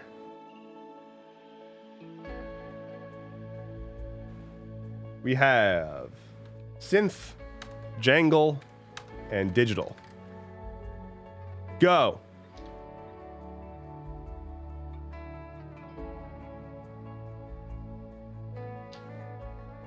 Charlazard1993 says, I've watched your TikToks for a while now and just realized I never jumped over here. Well, thank you so much for making the leap. I really appreciate it. I haven't been streaming. I haven't been streaming on TikTok recently just because of like technical obnoxiousness, but I'm kind of deciding whether or not I want to go back to streaming on TikTok at all. I'll probably do it a few more times to like get more people aware that I'm streaming over on Twitch, because pretty much the only thing I would do to stream on TikTok right now would be to tell people to come follow me on Twitch. And it feels weird because like I don't want half of my stream to be just me saying come over to Twitch, but also that's an effective way to get more people coming over to Twitch. Oh, we're looking at Jangly. Oh, wait, digital just spiked over Jangly. Oh, but Jangly take the lead.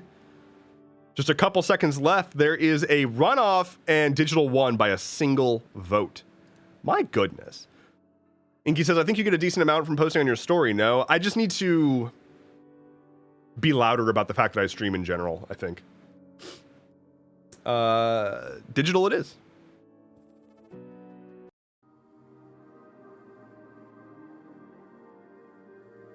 All right. Let's play Paleo. Cash Call says, wait, you stream? I know, it's a revelation. Absolute revelation. Who would have thought?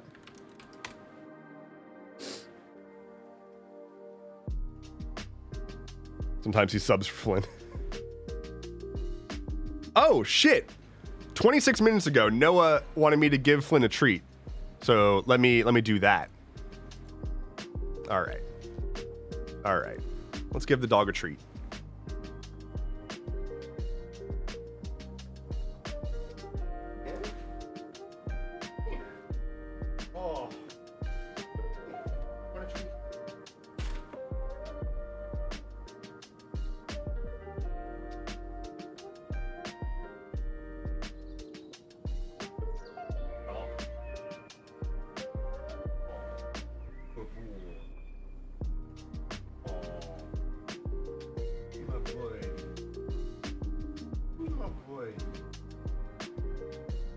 Chompy boy.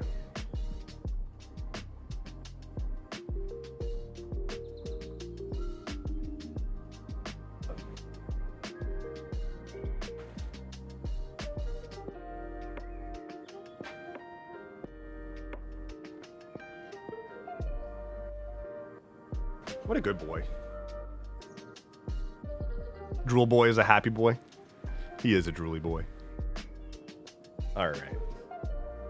Shall we, Paleo? Shall we have a good time? Let's see. Categories, Paleo. And log in real quick. Switch over to Paleo. Sweet. Let's rock and roll.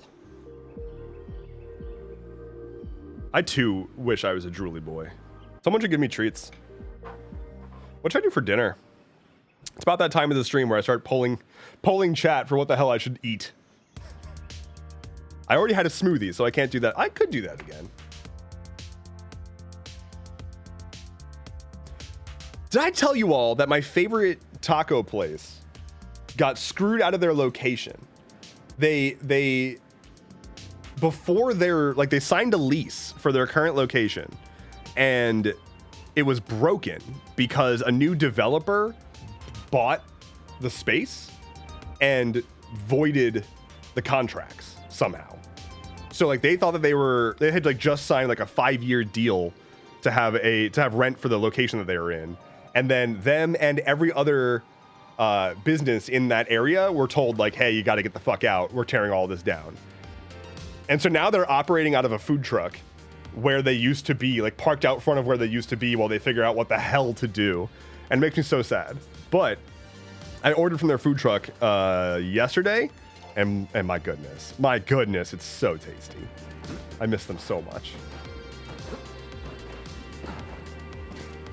Ollie says, I have a pumpkin and black bean chili in the crock pot, and I'm making cornbread with honey.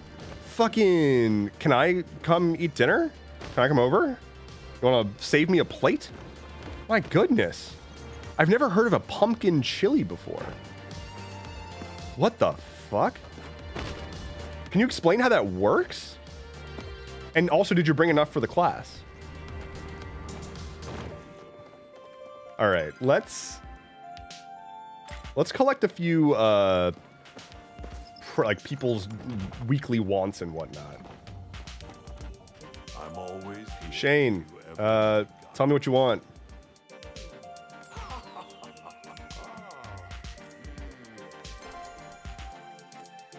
If you happen to have any tomatoes in your garden, I would appreciate the gifts. Okay. Okay. I can get you a tomato.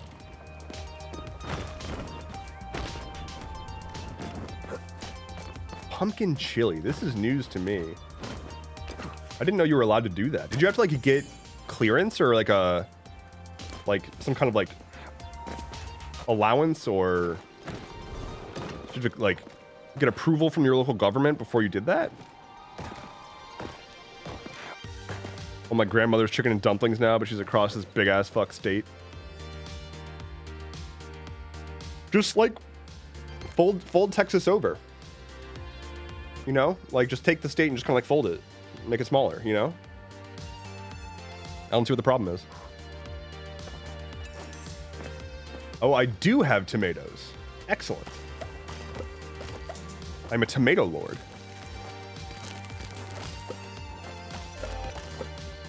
Harvest star quality crops. You are all star quality crops to me.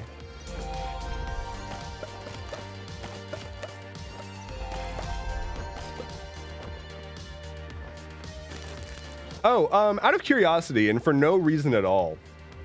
And this is, don't read too much into this because this is just none. You know, I'm not referring to anything here at all. If you were to be watching a sort of actual play video series, what length of episodes do you look for? Are you more of a like an hour is enough? Like that's a good duration per episode? Or are you more of a like give me that 4-hour marathon episode kind of person? What's your vibe around all that? And again, don't read too far into this question. It doesn't mean anything. 45 minutes to an hour.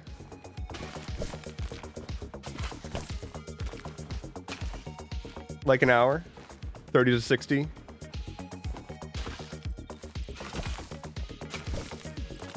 Two-hour max.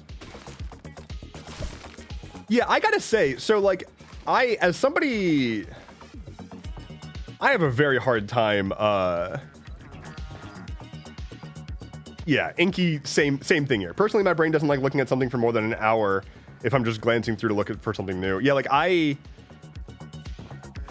have a hard time getting through long actual play stuff. Like I've been watching Dimension 20, and even just that, it's like 2-hour episodes, and they're still pretty like hectic episodes, but like I have to take it at like 20, 30-minute intervals because I can't stay focused.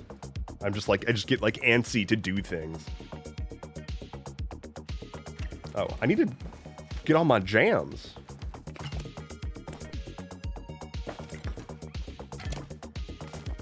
Pickled corn. Sylvia says I can't do long ass podcasts. I feel you on that.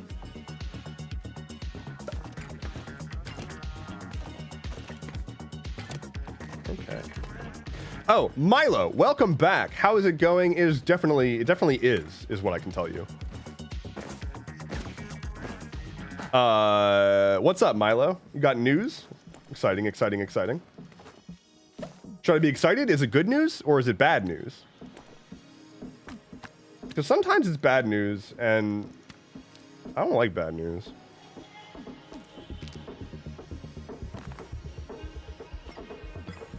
Move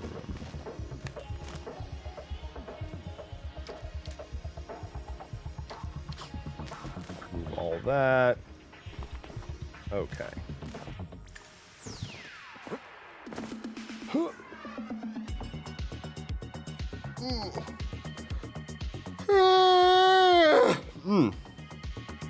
You yawned. See, look, even Flynn's stretchy.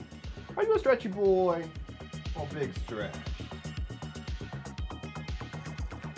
Sylvie says, I gotta focus to actually listen to podcasts and understand. My ADHD keeps saying, fuck that, do things that's active. It gets hard. I mean, it's the same. People always tell me, I'm always like, hey, I have a hard time getting through novels. And people are like, oh, just get audiobooks. I'm like, dog, you're not understanding. It's not a matter of like I can't get through audiobooks either.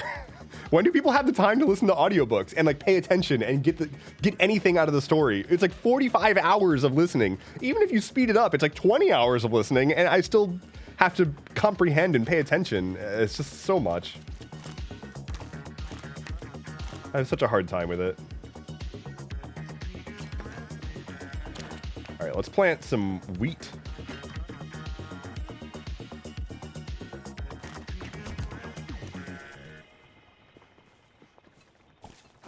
I like that Milo came in here and was like, I've got news, and then just like disappeared off the face of the planet.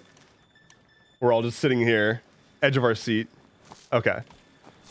Milo says, I got promoted to a new position in the company I started working for. I'm going to be making double what I make now, and I will be traveling the country, setting up new sites with our bots. I'm super hyped, though it means I won't have much time for games, sadly. Holy shit.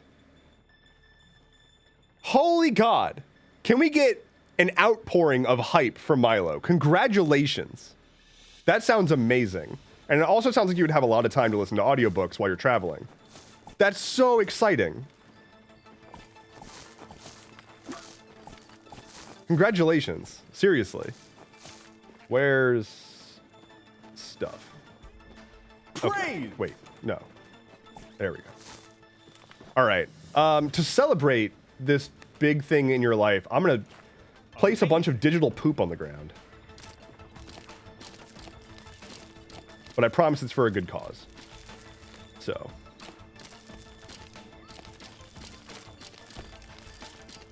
Lots of time for podcast? Hell yeah.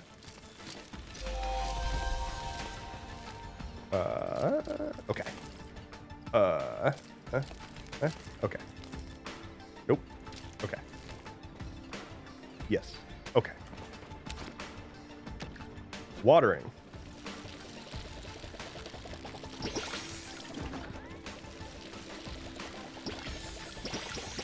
I heard of this one shot, or this one shoot, what's it called? It has this nerd with a beanie in it. I am a nerd with a beanie. Oh, wait. Shit. I've got empty plots.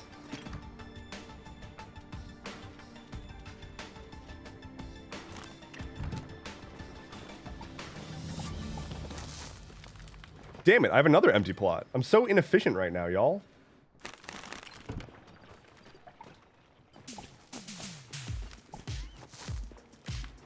Are we good? No? Still more empty plots? Okay, I think we're good. But yeah, podcasting is weird. It's such a different experience from doing like TikTok. one, it's audio. Two, it's long form. Three, like, it's so hard to understand stats and whatnot, and to like know what your like listening size is. And instead of publishing to a single platform, I'm publishing to like 8 different indexes, and it's just a mess. It's kind of blah. I actually had somebody reach out to me this morning and be like, hey, how do I podcast? And it's like, oh, that's a big question. But I like it a lot. I think it's a cool format. And I mean, I've already run 2 of them. I'm probably going to be doing a third not too long from now, so keep an eye out for that.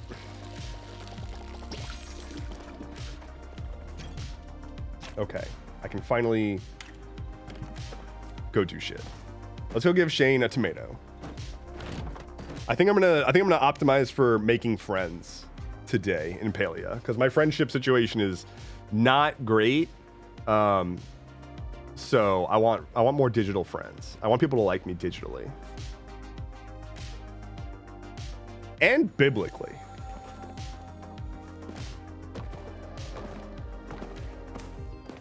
Speaking of biblically, biblically accurate spooky is the name of the Atlas Loom episode 5. You should go listen to it if you haven't yet. Here's links.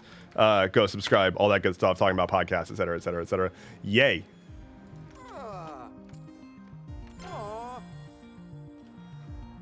Now, Okay. where'd I put my hammer? Wait, what did she want? Do I already know what she wants this week?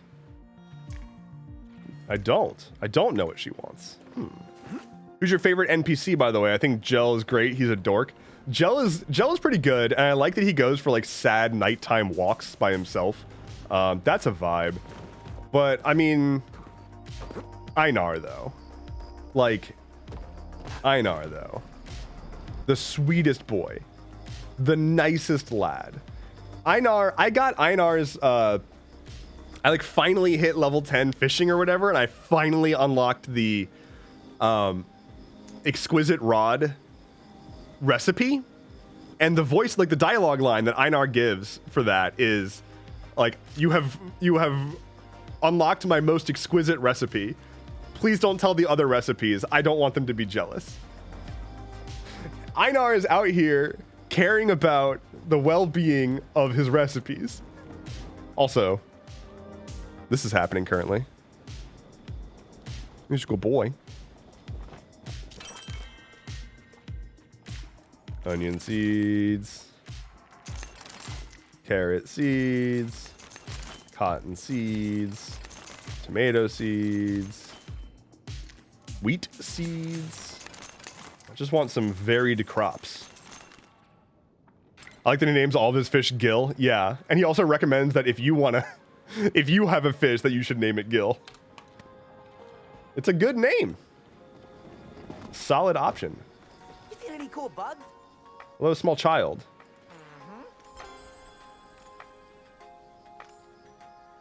Okay, you want an oyster. Mom's calling.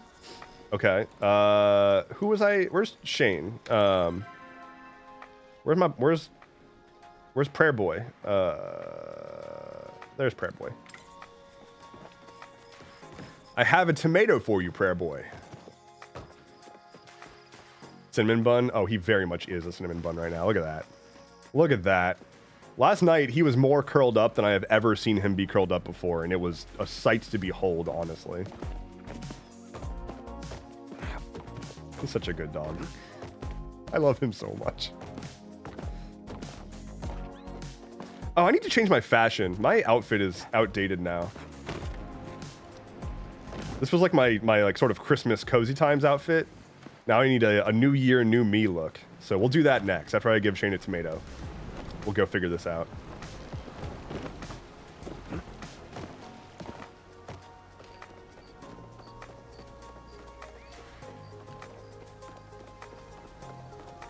Hey, bud. Come, speak with me. Enjoy. I am honored by your generosity, he says. Although I do want to give Einar a gift as well. Let's go do that. Milo says I just bought the Bard outfit. Ooh. Tomato says, who are you giving me to? I was giving you to the local monk, I guess. Like the local Buddhist? But don't worry, he just wants to eat you.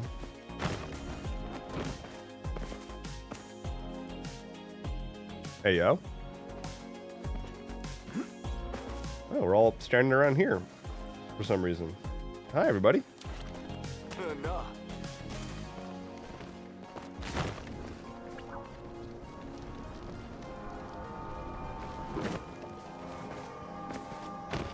Okay, Einar. I have a pebble for you, and I hope that you like it.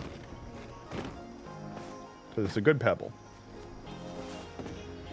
Someone is speaking. Gift? A large, shiny pebble. Einar says, this pebble is so large, it barely qualifies as a pebble at all. But never fear, I shall cherish it just the same.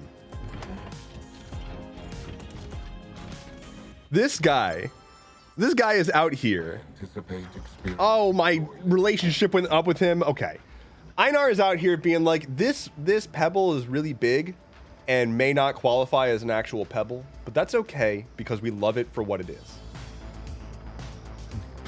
What a fucking guy. On your continued Today, my emotions feel like a river of joy and apathy. I have found a most interesting pebble. But my conflicting oneness pulls me in different directions. Taking this pebble to the cave where my other interesting pebbles reside would mean momentarily ceasing my fishing efforts. How to solve this most difficult of conundrums? With much thinking, I have formulated a solution. Could you perchance deliver the pebble in my stead? And while you are there, perhaps you could locate the name of the first fish I ever caught. I believe its name is written on day 12 of my creator's fishing logs. Okay. We must repeat this experience. Okay. In the near future. Let's go do that. I don't want these. I want... Where's my... The pebble. Let's go bring a rock to a robot's cave to learn about his fish. What a game. What a good video game. Zed says, I got myself the monk outfit recently. I adore it. Fuck yeah. Okay, but what's that flare for? Is there something I'm not aware of? Okay, Einar. I'm in your house. This is a nice cave. I've seen significantly worse caves. Drop off the pebble in his pebble pile. Where's the pebble pile?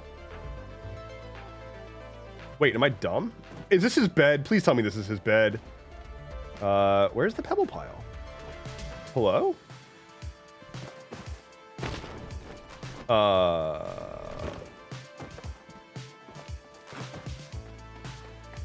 This is the most difficult video game I've ever played.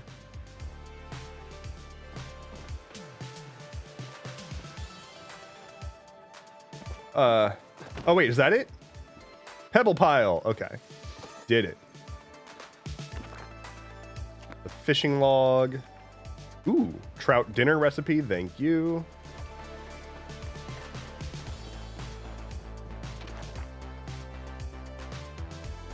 Didn't catch much, but the water was kind to me, and it was nice to be out with my old friend Einar. Oh, he seems to be the only friend I have left these days, after what happened with Sedil.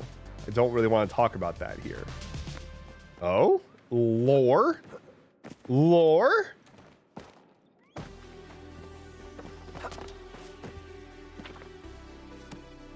We read all those. Is there any more books to read? Yes.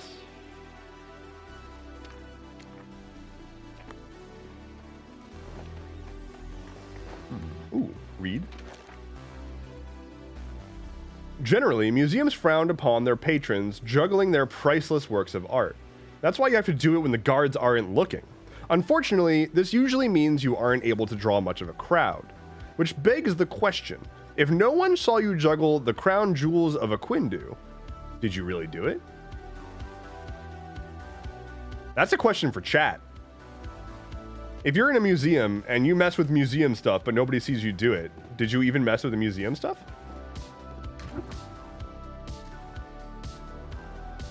Hey, Flan, what are you licking? He's like, I don't know. I wasn't licking anything. I'm an innocent boy. I'm an innocent young lad.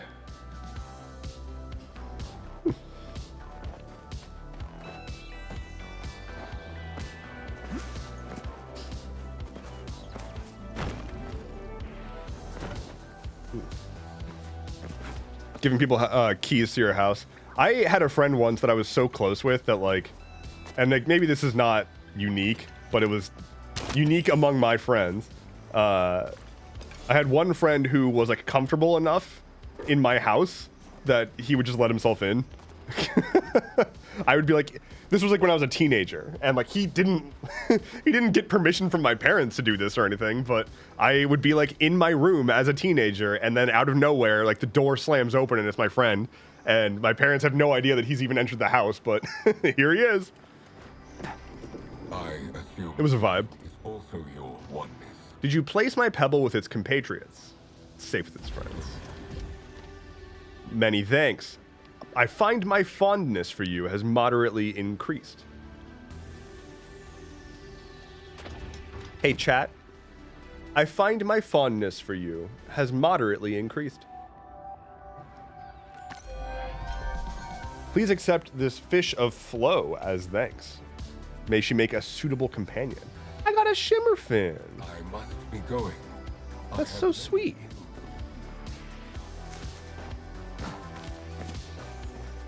Oh, hi, small deer thing. I'm gonna kill you. With a gun. Bows are guns, right? Bows qualify as guns. In Destiny they do, so. I think that means in Paleo they do as well. What if the final upgrade for the bow in this game was a literal gun? Like a like a handgun? This nice cozy game, everybody's fishing and having a pleasant time, and then you just pull out a fucking gun and shoot an animal.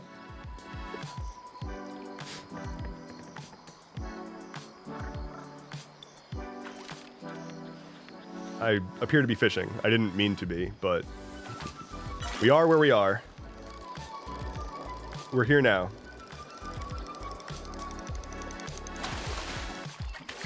Sounds like Pal World. That game, okay, here's here's some takes. I don't think that they're particularly hot.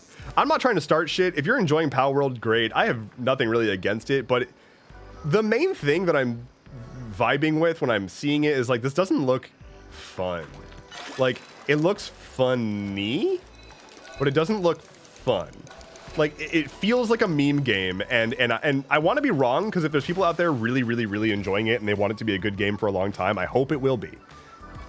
But it feels a lot like the kind of like phenomenon where it's just a meme and goes super like hype really quickly and then fizzles out almost as quickly as it got hype. Because like there's a lot of crafting open world survival games, and the only thing that this one seems to have going for it is it's a crafting open world survival game, but also haha, it's kind of like Pokemon, or it has Pokemon looking creatures in it. But like, does that actually mean that it's good? I haven't played it. I have no opinion on it except for just like what I have seen and what I'm getting the vibes of. But like, I'm watching gameplay of it, and it's like I don't actually feel like playing this. I don't know. It's a grind for sure. Lots of base building. Tomato says, I watched somebody play it earlier today. Definitely not for me.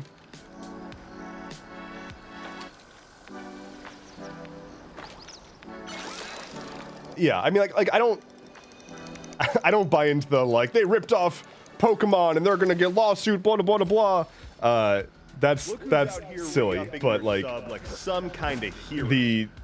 The actual gameplay loop doesn't seem, it's just not drawing me to it, I guess. But I'm sure it's really fucking fun for people who are enjoying it, so enjoy. Kryptonite sub for 10 months. That is, we've got 2 10-month subs this stream. We're getting close. What is that going to mean? March will have our first year-long sub, if assuming that keeps happening. And stuff does indeed keep happening.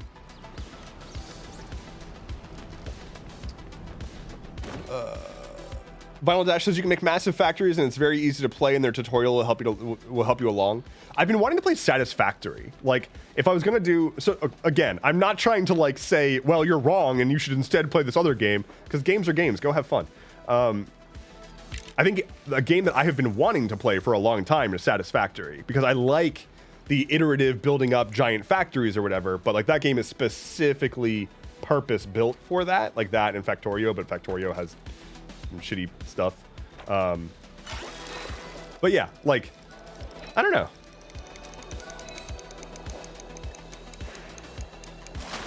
I just feel like I wouldn't be able to get past the meminess of Palworld right now. It would just, I don't know.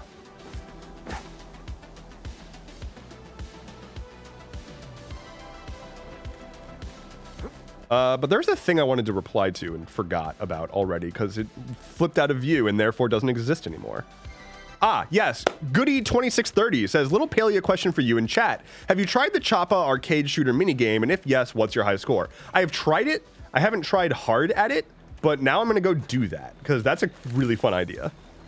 Go try to get a high score on the Choppa shooter minigame. Didn't they use AI generated designs? There's a lot of back and forth on that, but it seems like the answer is no. The CEO of the company that's making Palworld is a pretty typical tech CEO. So he's like very bullish on AI and crypto. And he's like, this is all amazing, blah, blah, blah, blah.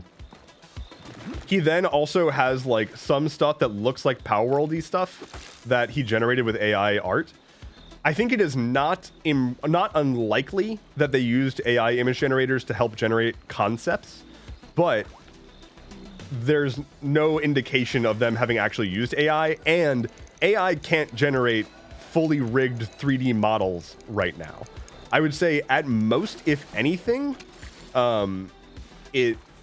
they used it for like drafting and inspiration or something, which I think is, of all of the uses of like AI image generation, trying to turn a thought into a visual representation as quickly as possible for the purposes of like understanding what you're saying is I think a relatively okay use case. Need a fishing friend? You can catch things quicker with another player fishing. I'm not really fishing. I'm just fishing at this point in time, but I'm actually about to go run and do the thing. The game, the mini game. That's what I'm gonna go run and do. But I do have a Paleo community. The game is free for anybody who would like to join. We have a Paleo community for the Astral Campgrounds. If you join my Discord, there's a Paleo channel in there as well to coordinate doing stuff with other people. We should do a cooking party sometime. Maybe I'll do a cooking party on stream sometime. That would be pretty fun, huh? Invite a bunch of people over to my plot, do a cooking party.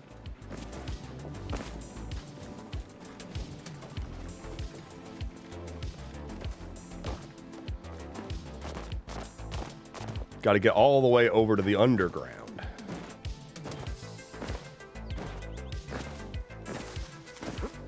I also plan to make good on some stream stuff that I said I would do. For example, a Jackbox stream probably will happen once I finish Paper Mario. I'll do like a Jackbox night on a Wednesday. I'm also going to be getting to playing Inscription, I think is going to be the next game I play on stream. But we shall see. There's a lot of games I want to play on stream.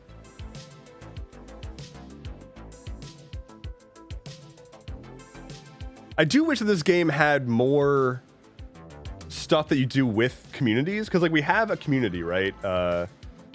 It might even be full. No, it doesn't look full, but there is a limit to how many people can be in the community, and like you just kind of like are together, like you can just see each other. I'm looking forward to them adding more stuff, more stuff you can do. Like it'd be cool if there was like community like fundraiser stuff where it's like, okay, the goal this week is for if your community can like donate 1,000 fish, then you get everybody gets a reward at the end of the week or something like that. I always liked that with Destiny. Destiny had like weekly goals for clans, and everybody in the clan would benefit if your clan that you were in completed those weekly goals. All right, heavy metal Choppa. Let's do this. Okay, so jump, get the meat. Ah, I died. I'm terrible. I'm so bad. Wait a minute. No, hold on. No, wait, insert token. No, ah, the game is beating me. Okay, I was just completely shit rocked by the game there. Okay, got that. Sliding. Oh God, wow, this is brutal. This is brutal. Okay, but I want to play again. Do you really have to exit every time that you play? Shooting guns. Slide. I played Bit Trip Runner. That's another game I could play on stream. Oh, that's a great idea. Bit Trip Runner is very fun. Community goals would be awesome, says Milo. They would be. No! The bullet! It hit my flesh! And now I died. Oh. 99% of people I've asked about this minigame say it's hard. It is rough. It's pretty unforgiving, but I'm here for it.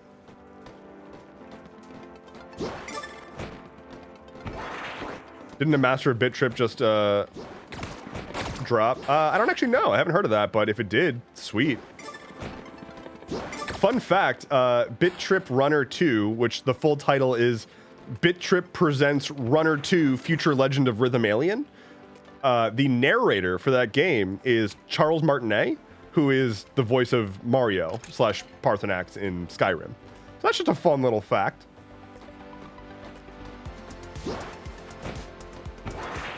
But yeah, Bit Trip Runner 2, Future Legend of Rhythm Alien. That game is also why I always say amazing accomplishment to people, because whenever you beat a level, that's what it says to you. What a good game series. It's funny how they kind of like, I don't know if people started, oh, rip. I'll have to try again later. I don't know if people are aware of this, but okay. If you're familiar with Bit Trip Runner, or if you're familiar with Bit Trip, you might not be aware that like the original Bit Trip game is it's the answer to the question, what if you mixed Pong and Guitar Hero?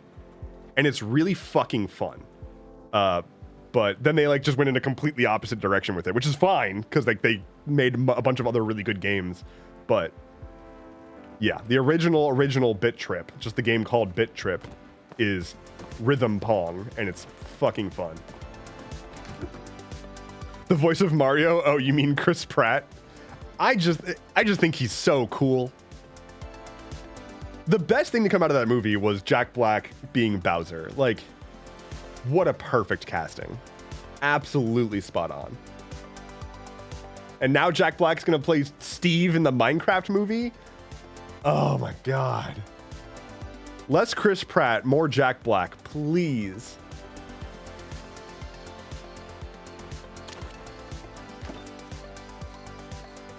All right, you know what I need? Pallium. I'm gonna go hunting for Pallium.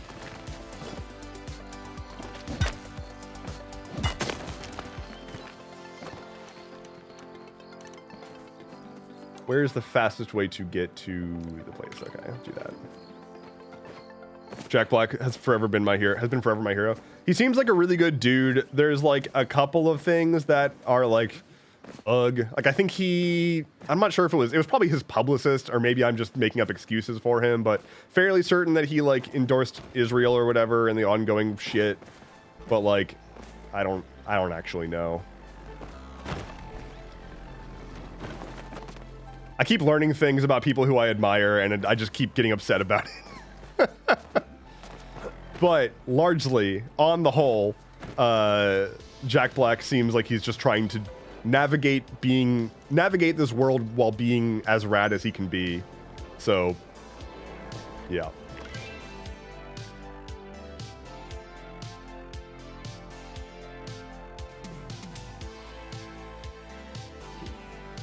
Milo says, BRB gonna make some food? Okay, enjoy your food.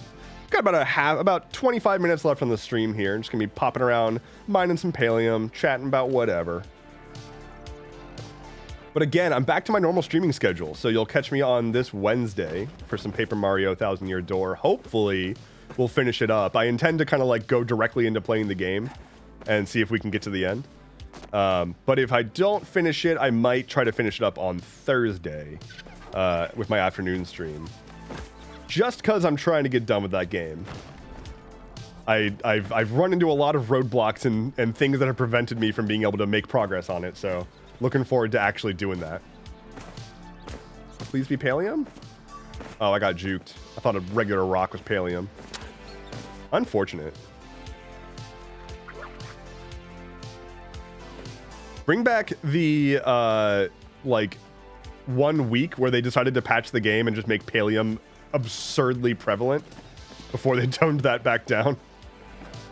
Inky says, have you ever played Inscription, or would you be going in fully blind? I would be going in fully blind. I have been told to not learn anything about the game, and I understand the weight that carries, because it's the same thing for, like, Outer Wilds and Undertale and whatnot.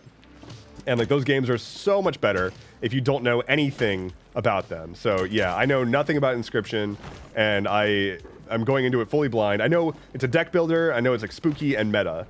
And, that's all. And I've intentionally tried to not learn more. So I'm super, super excited because I've heard nothing but great things. Diana, welcome back. Hello, hello. Everyone say hi to Diana. She's back.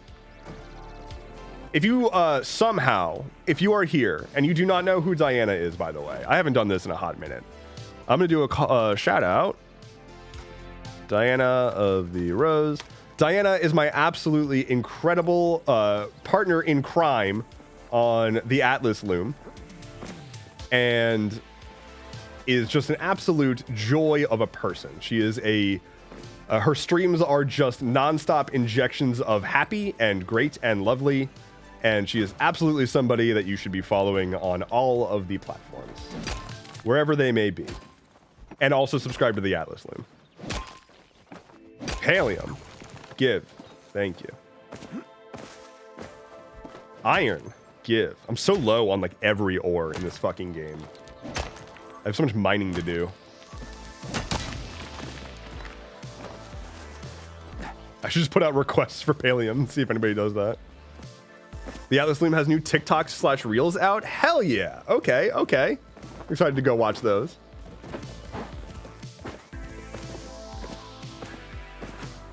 Follow on all socials. Yeah, if you weren't aware, by the way, there is a Atlas Loom TikTok account. There is an Atlas Loom Instagram account. We've got everything everywhere. We pretty much only use our TikTok and Instagram and website, but we are technically everywhere.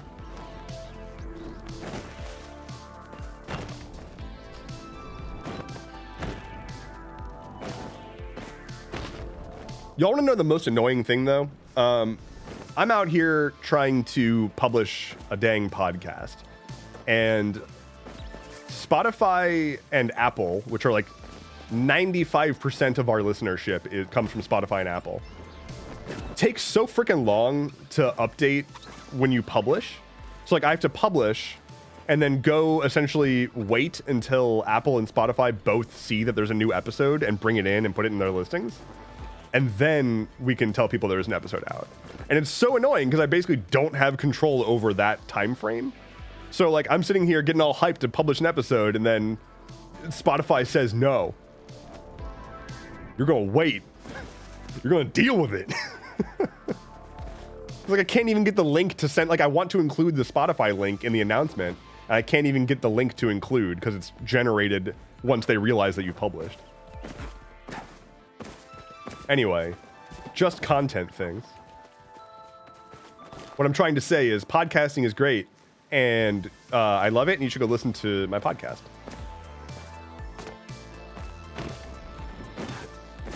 Where the fuck is the Pallium? Hey, Singularity 6? Hey, y'all? Hey, Bungie? Where is the Pallium, Bungie? I haven't played Destiny in so long, and the only reason that I want to play Destiny is so I can yell at Bungie some more.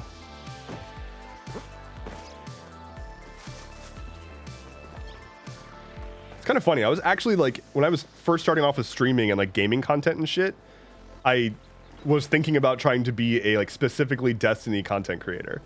So glad I didn't do that.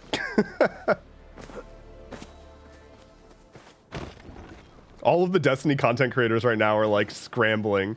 Ever since that like huge layoff happened, they're all like, hey y'all, I know I do Destiny content, but are there maybe some other games that you wouldn't mind if I made content for?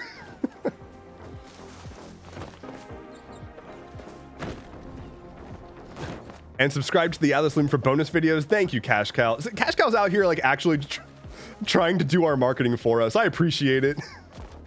Very much so. Yeah, if you aren't aware, theatlasloom.com, there is a $5 a month paid tier. You can support the show, you can help us make more stuff, and you get access to a bunch of really, really over-the-top bonus content. Another episode is getting posted tomorrow, and okay, let me put it this way. If you want to watch a video in which I talk about my bare ass being inspected by 6 people, subscribe to the Atlas Loom, because that episode drops tomorrow. Just to put that hook out there.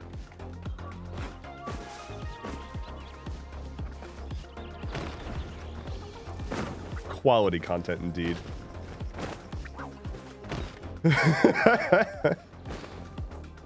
For the low price of $5, you can get like a straight 10 minutes of me articulating my ass. Diane says he's not kidding.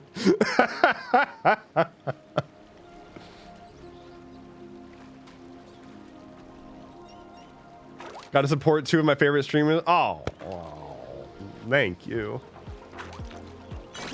I'll pass that info along to Flynn. I assume it's me and Flynn are 2 of your favorite streamers.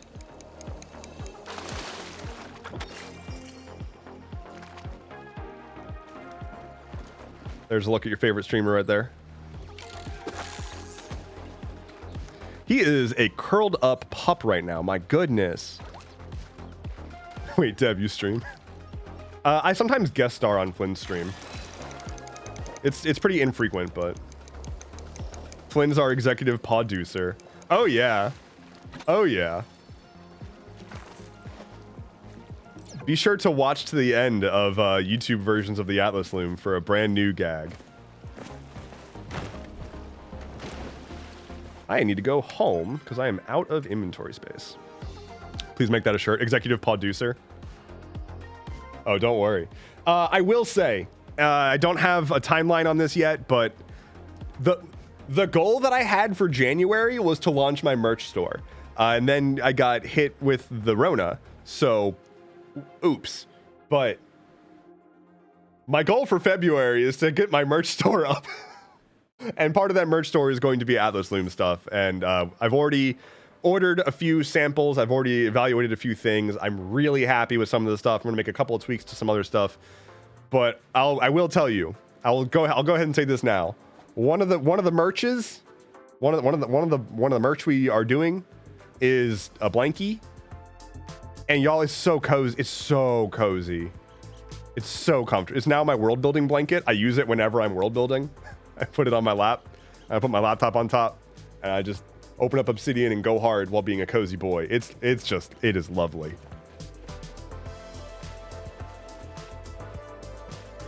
All right, let's deposit some items. Okay, this shimmer fin. This was a gift from Einar. I am never selling this thing. I'm gonna go right there. No, I'm gonna bring it inside. I need to decorate my house. My house is fucked. Here, you can go on this table. My house is fine. I'm in the midst of building out. I want to make a long, like, great hall kind of vibe. I don't like this table though. I need to find a better table type because I want it to be a bit more seamless, and I want to make a big, long, grand hall with like all of the different foods on it.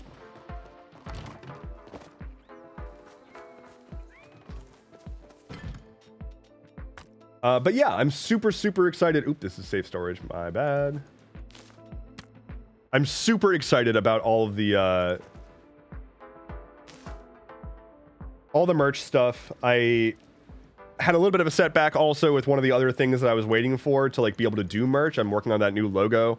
Some stuff came up. Nothing Nothing bad, it's just like unfortunate and not relating to me. That just gave us a bit of a setback. So it's going to take a little bit longer to get ready for all that, but it's going to be worth it.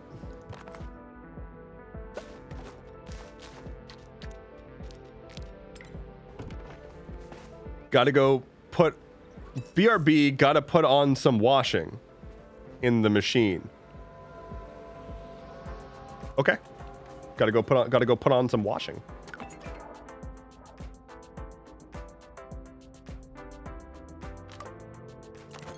Oh, I can propose to I can get heart-shaped boxes now? Oh, I can finally romance people. This has never happened in my life. Okay, perfect. Here's Dev's guide to romancing people. Step 1, give them a lot of shiny pebbles until they like you more. Step 2, give them a box of chocolates. End of instructions. You now have a romantic partner. This will work flawlessly every single time. God, my love language truly is shiny pebbles, though. Ah, yes, the penguin method.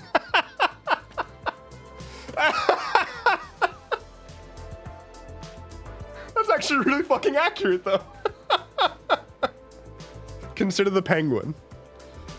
Oh man. Oh, I should be like the anti-Jordan Peterson. I should start pretending to be like some kind of like super high-minded academic and talk a lot about penguins instead of lobsters or whatever he talks about.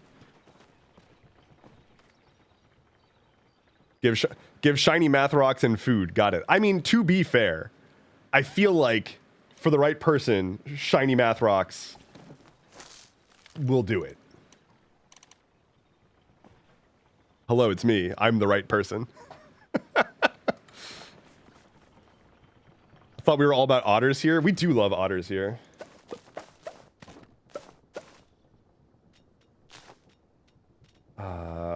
Corn, wheat, onion. Okay, very good. Let's plant some stuff. No, plant stuff, I said.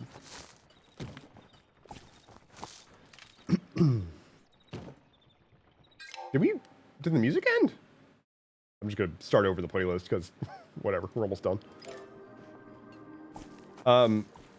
Yeah, I had something else to say about that.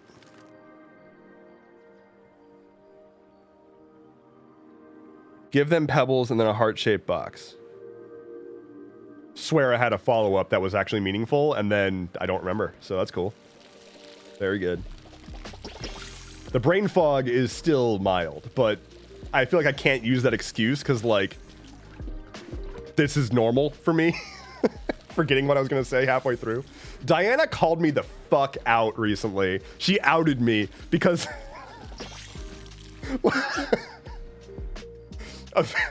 a very frequent thing that I do when we're recording the Atlas Loom is I will start talking and then forget what I was going to say.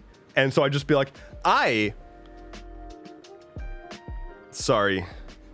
And then I say, I shouldn't apologize. Like I say sorry for taking the mic and then not following up with anything. And then I realize that I shouldn't be apologizing all the time. And I'm reminding myself to not apologize for things. So I will audibly say I shouldn't apologize. And it just happens very frequently.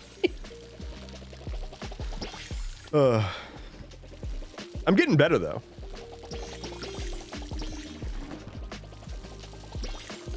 Although I do feel like sometimes I just reach for words that mean I'm sorry, but in a different font. That's okay. Okay, all that's set. Let's get... Gonna start a counter on my stream deck. Good. Oh, I should use that for stuff like that. Bubbles! Hello! How are you? Welcome in. It's so good to have you. So glad to hear you're better. I am doing wonderfully. Bubbles, I forgot that you have a custom... oh, Cutie Queen.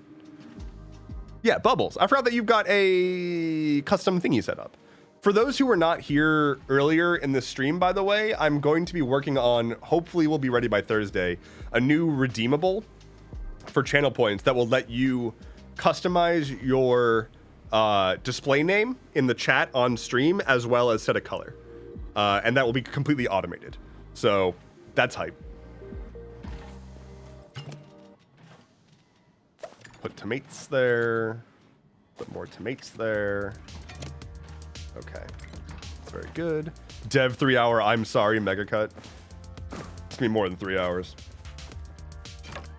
I'm really working on it. It's not, it's just like a reflexive thing. Like it's, I don't even think that I'm actually, I don't know. It depends on the thing. I'm trying to not say I'm sorry when I hear, when somebody says, thank you. When somebody says that they are sorry or that something bad happens to them, I will say I'm sorry. Like, I'm sorry to hear that. But even that, I'm trying to change my wording on because it feels inaccurate. So I've been trying to say more things like, it breaks my heart to know that you're dealing with that, or like, I'm here to support you in whatever way you need. Stuff like that. Like I'm trying to go with not just I'm sorry.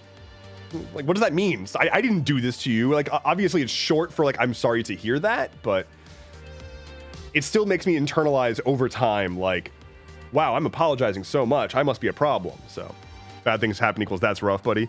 Yeah. Although I would say that's more of a like bad things that are not that bad happen. That's rough, buddy. Cash Cow says, I'm taking care of my mom who has been going through chemo for almost 2 years now. And she gets that chemo brain fog. She forgets what she was going to say and apologizes. So I started saying, no, you're not. And she started replying with, no, I'm not. So progress. Yeah. Yeah. Lending a helping hand to someone that you care about who's trying to like work on stuff. That's good. We like that. Your girlfriend turning into the moon is pretty rough. Yeah. Yeah. What an iconic scene. Seriously. I don't need all the... I have so much poop. Go away.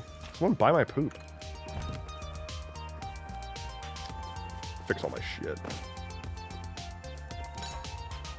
How goes Palea? Pretty good, except for the excessive amount of poop. But other than that, not so bad. Craft a repair kit. Repair all this stuff. Sweet. All right, I'm just gonna refill my thing.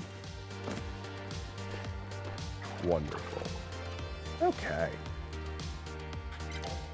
Have you started Subira's quest line? I have not. I'm not even... I don't have a Shep yet. I'm so far behind on the relationship stuff. I've just started giving a lot of shiny pebbles to Einar. I'm still deciding whether or not I want to propose, like if I want to romance Einar first. Because I want to romance Tamala, I think. A lot. Tamala? Whatever. She's hot and spell mommy, and I need her in my life, so I think I'm going to romance her. But Einar is good pebble collector boy who likes to go fishing and names all of his fish Gil. So, like, oh, we love him for that. Am I bi? Nah. Maybe. Anyway, after we get Diana of the Rose to host a Princess Bride watch party, Atla Party 1. An Atla watch party would be rough. That's a long show. 3 seasons of 20 episodes each. So she's mother. Einar is such a cutie pie, indeed. If you have to ask the question. I gave up on trying to figure out my sexuality. Like, who gives a shit? My sexuality, and this is not a hot take, is hot is hot. I know hot when I see it. Hot is hot. That's the way to be. It's a sliding scale. I'm definitely not straight, but like, I don't know. We don't need to dissect this with 6 minutes remaining in the stream. That's for another time. I have some stuff that I want to talk about before we sign off here for the day. One, I want to say thank you again to everybody for the like outpouring of love and support. I know that COVID is not a death sentence necessarily for a person that is relatively young and healthy. It sucked. It hit me much harder than I thought it was going to. And your support and the constant reassurance that it was okay for me to step away and give myself the space that I needed, like, it genuinely did help. It was still rough. I really wanted to be working on stuff, and I'm so glad to be back. Like, it is amazing to be back. Thank you all so much for the subs, for the gifted subs. Like, I missed this. I missed hanging out with y'all. I missed playing games and chatting about whatever. I'm just thrilled. And the other thing that was like frustrating about all of it was like, there's a really big project in the works. I wonder what it could possibly be. There's a very large project that I'm working on. I wonder what it could be. And I really wanted to make a lot more progress this month and just kind of wasn't able to. But now that I'm finally able to dig into it and like work with the people that I'm working with and start to reach out to other creatives who will be partnering on the project, like, I am so excited. And here's a neat little tidbit. Without saying too much about this project, I have reached back out to some people that I was working on. Okay, backing up. I've mentioned before that before I started doing content work, I was working on a very long-term game project, and that my original goal was to be a full-time indie game developer and like open a game studio. That was like my dream at the time, and I was working with two really amazing creatives. I was working with an artist who was doing the pixel art and some of the graphic design, and I was working with a musician who was doing the soundtrack, and the score was amazing. Like the music that he made for a project that never saw the light of day, amazing. I've reached back out to both of those people, and I'm bringing them on to work on this new project that I wonder what it could be. I wonder what project it is, and I'm so excited to be working with them again, because like the three of us know each other. We worked together for years. We know how to work together. They know what I'm looking for. They know how to like understand my fucked up descriptions of things and turn it into reality. And I'm just thrilled. And then on top of that, I am just now having a conversation with like, oh God, I don't want to give away too much shit. I'm having a conversation with a person who does animation, I'll say. And I'm very optimistic. And I wish I could say so much more. But I will say that for the time being, the ensemble awaits. And if you head to this here website, theaterarcane.com, there's a secret waiting for you. If you're brave enough to find it. There may be more. But that's all I'm going to say about that for now. Because if I keep talking, I'll say things I'll regret saying. Anyway, announcements, etc. You can't tease us like this. Get used to it. This project is going to take a while. Let me set some expectations here. I am not expecting like the current roadmap, like the timeline for this. This project is going to drop in like late June. To be clear. There will hopefully be some teasers and announcements before then, but this is a long, big project. And late June is still an optimistic timeline, so we'll see. Announcements though. The Atlas Loom. Like I said, there's a new bonus episode dropping tomorrow for the Gilded World Weavers on the atlasloom.com. There's no buttons on the page. There are no buttons on the page. But there's a secret somewhere. The logo looks so cool. It should hopefully get cooler. It's gonna keep on keeping on, keep on improving, hopefully. Stuff Keeps Happening is back in business. The schedule that I am going for is Mondays and Thursdays. That is the new primary schedule for Stuff Keeps Happening. So twice a week, hopefully slightly higher production quality, more fun edits and shit. Should be a good time. Other than that, I am super excited to say that Diana and I will be having our first guest on the Atlas Loom. The current plan is for that to happen in February. So look forward to that. We'll be having a guest on to talk about. I'm not going to say the subject yet. I probably won't say the guest yet because should save that for a fun big announcement. But we are beginning to have guests on the podcast. Couldn't be more excited. Hype. Lots of good shit happening. Merch store is hopefully going to be happening in the next couple of weeks. If you are a member of my Discord, the Astral Campgrounds, just yesterday, I launched 11 new merit badges. So if you're in the campgrounds and you are at all associated with the RPG, like mini game stuff that's built into the Discord server, there's a notion of merit badges. There are secrets that you can unlock by completing certain tasks. There are 11 new ones for people to discover, so that's pretty fun. What else? Here's Flynn. Here's a Flynn update, just in case you were looking for that. So there you go. I would be really, really interested if anybody here discovers the secrets on the website. Be sure to share in my Discord or something. Anyway, we are now at time. Thank you all so incredibly much for hanging out with me today.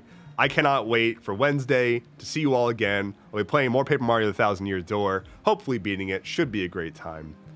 In the meantime, I will see you around the web, around the internet. Take care. Be well. It's amazing to be back. I will see you on Wednesday. Bye-bye.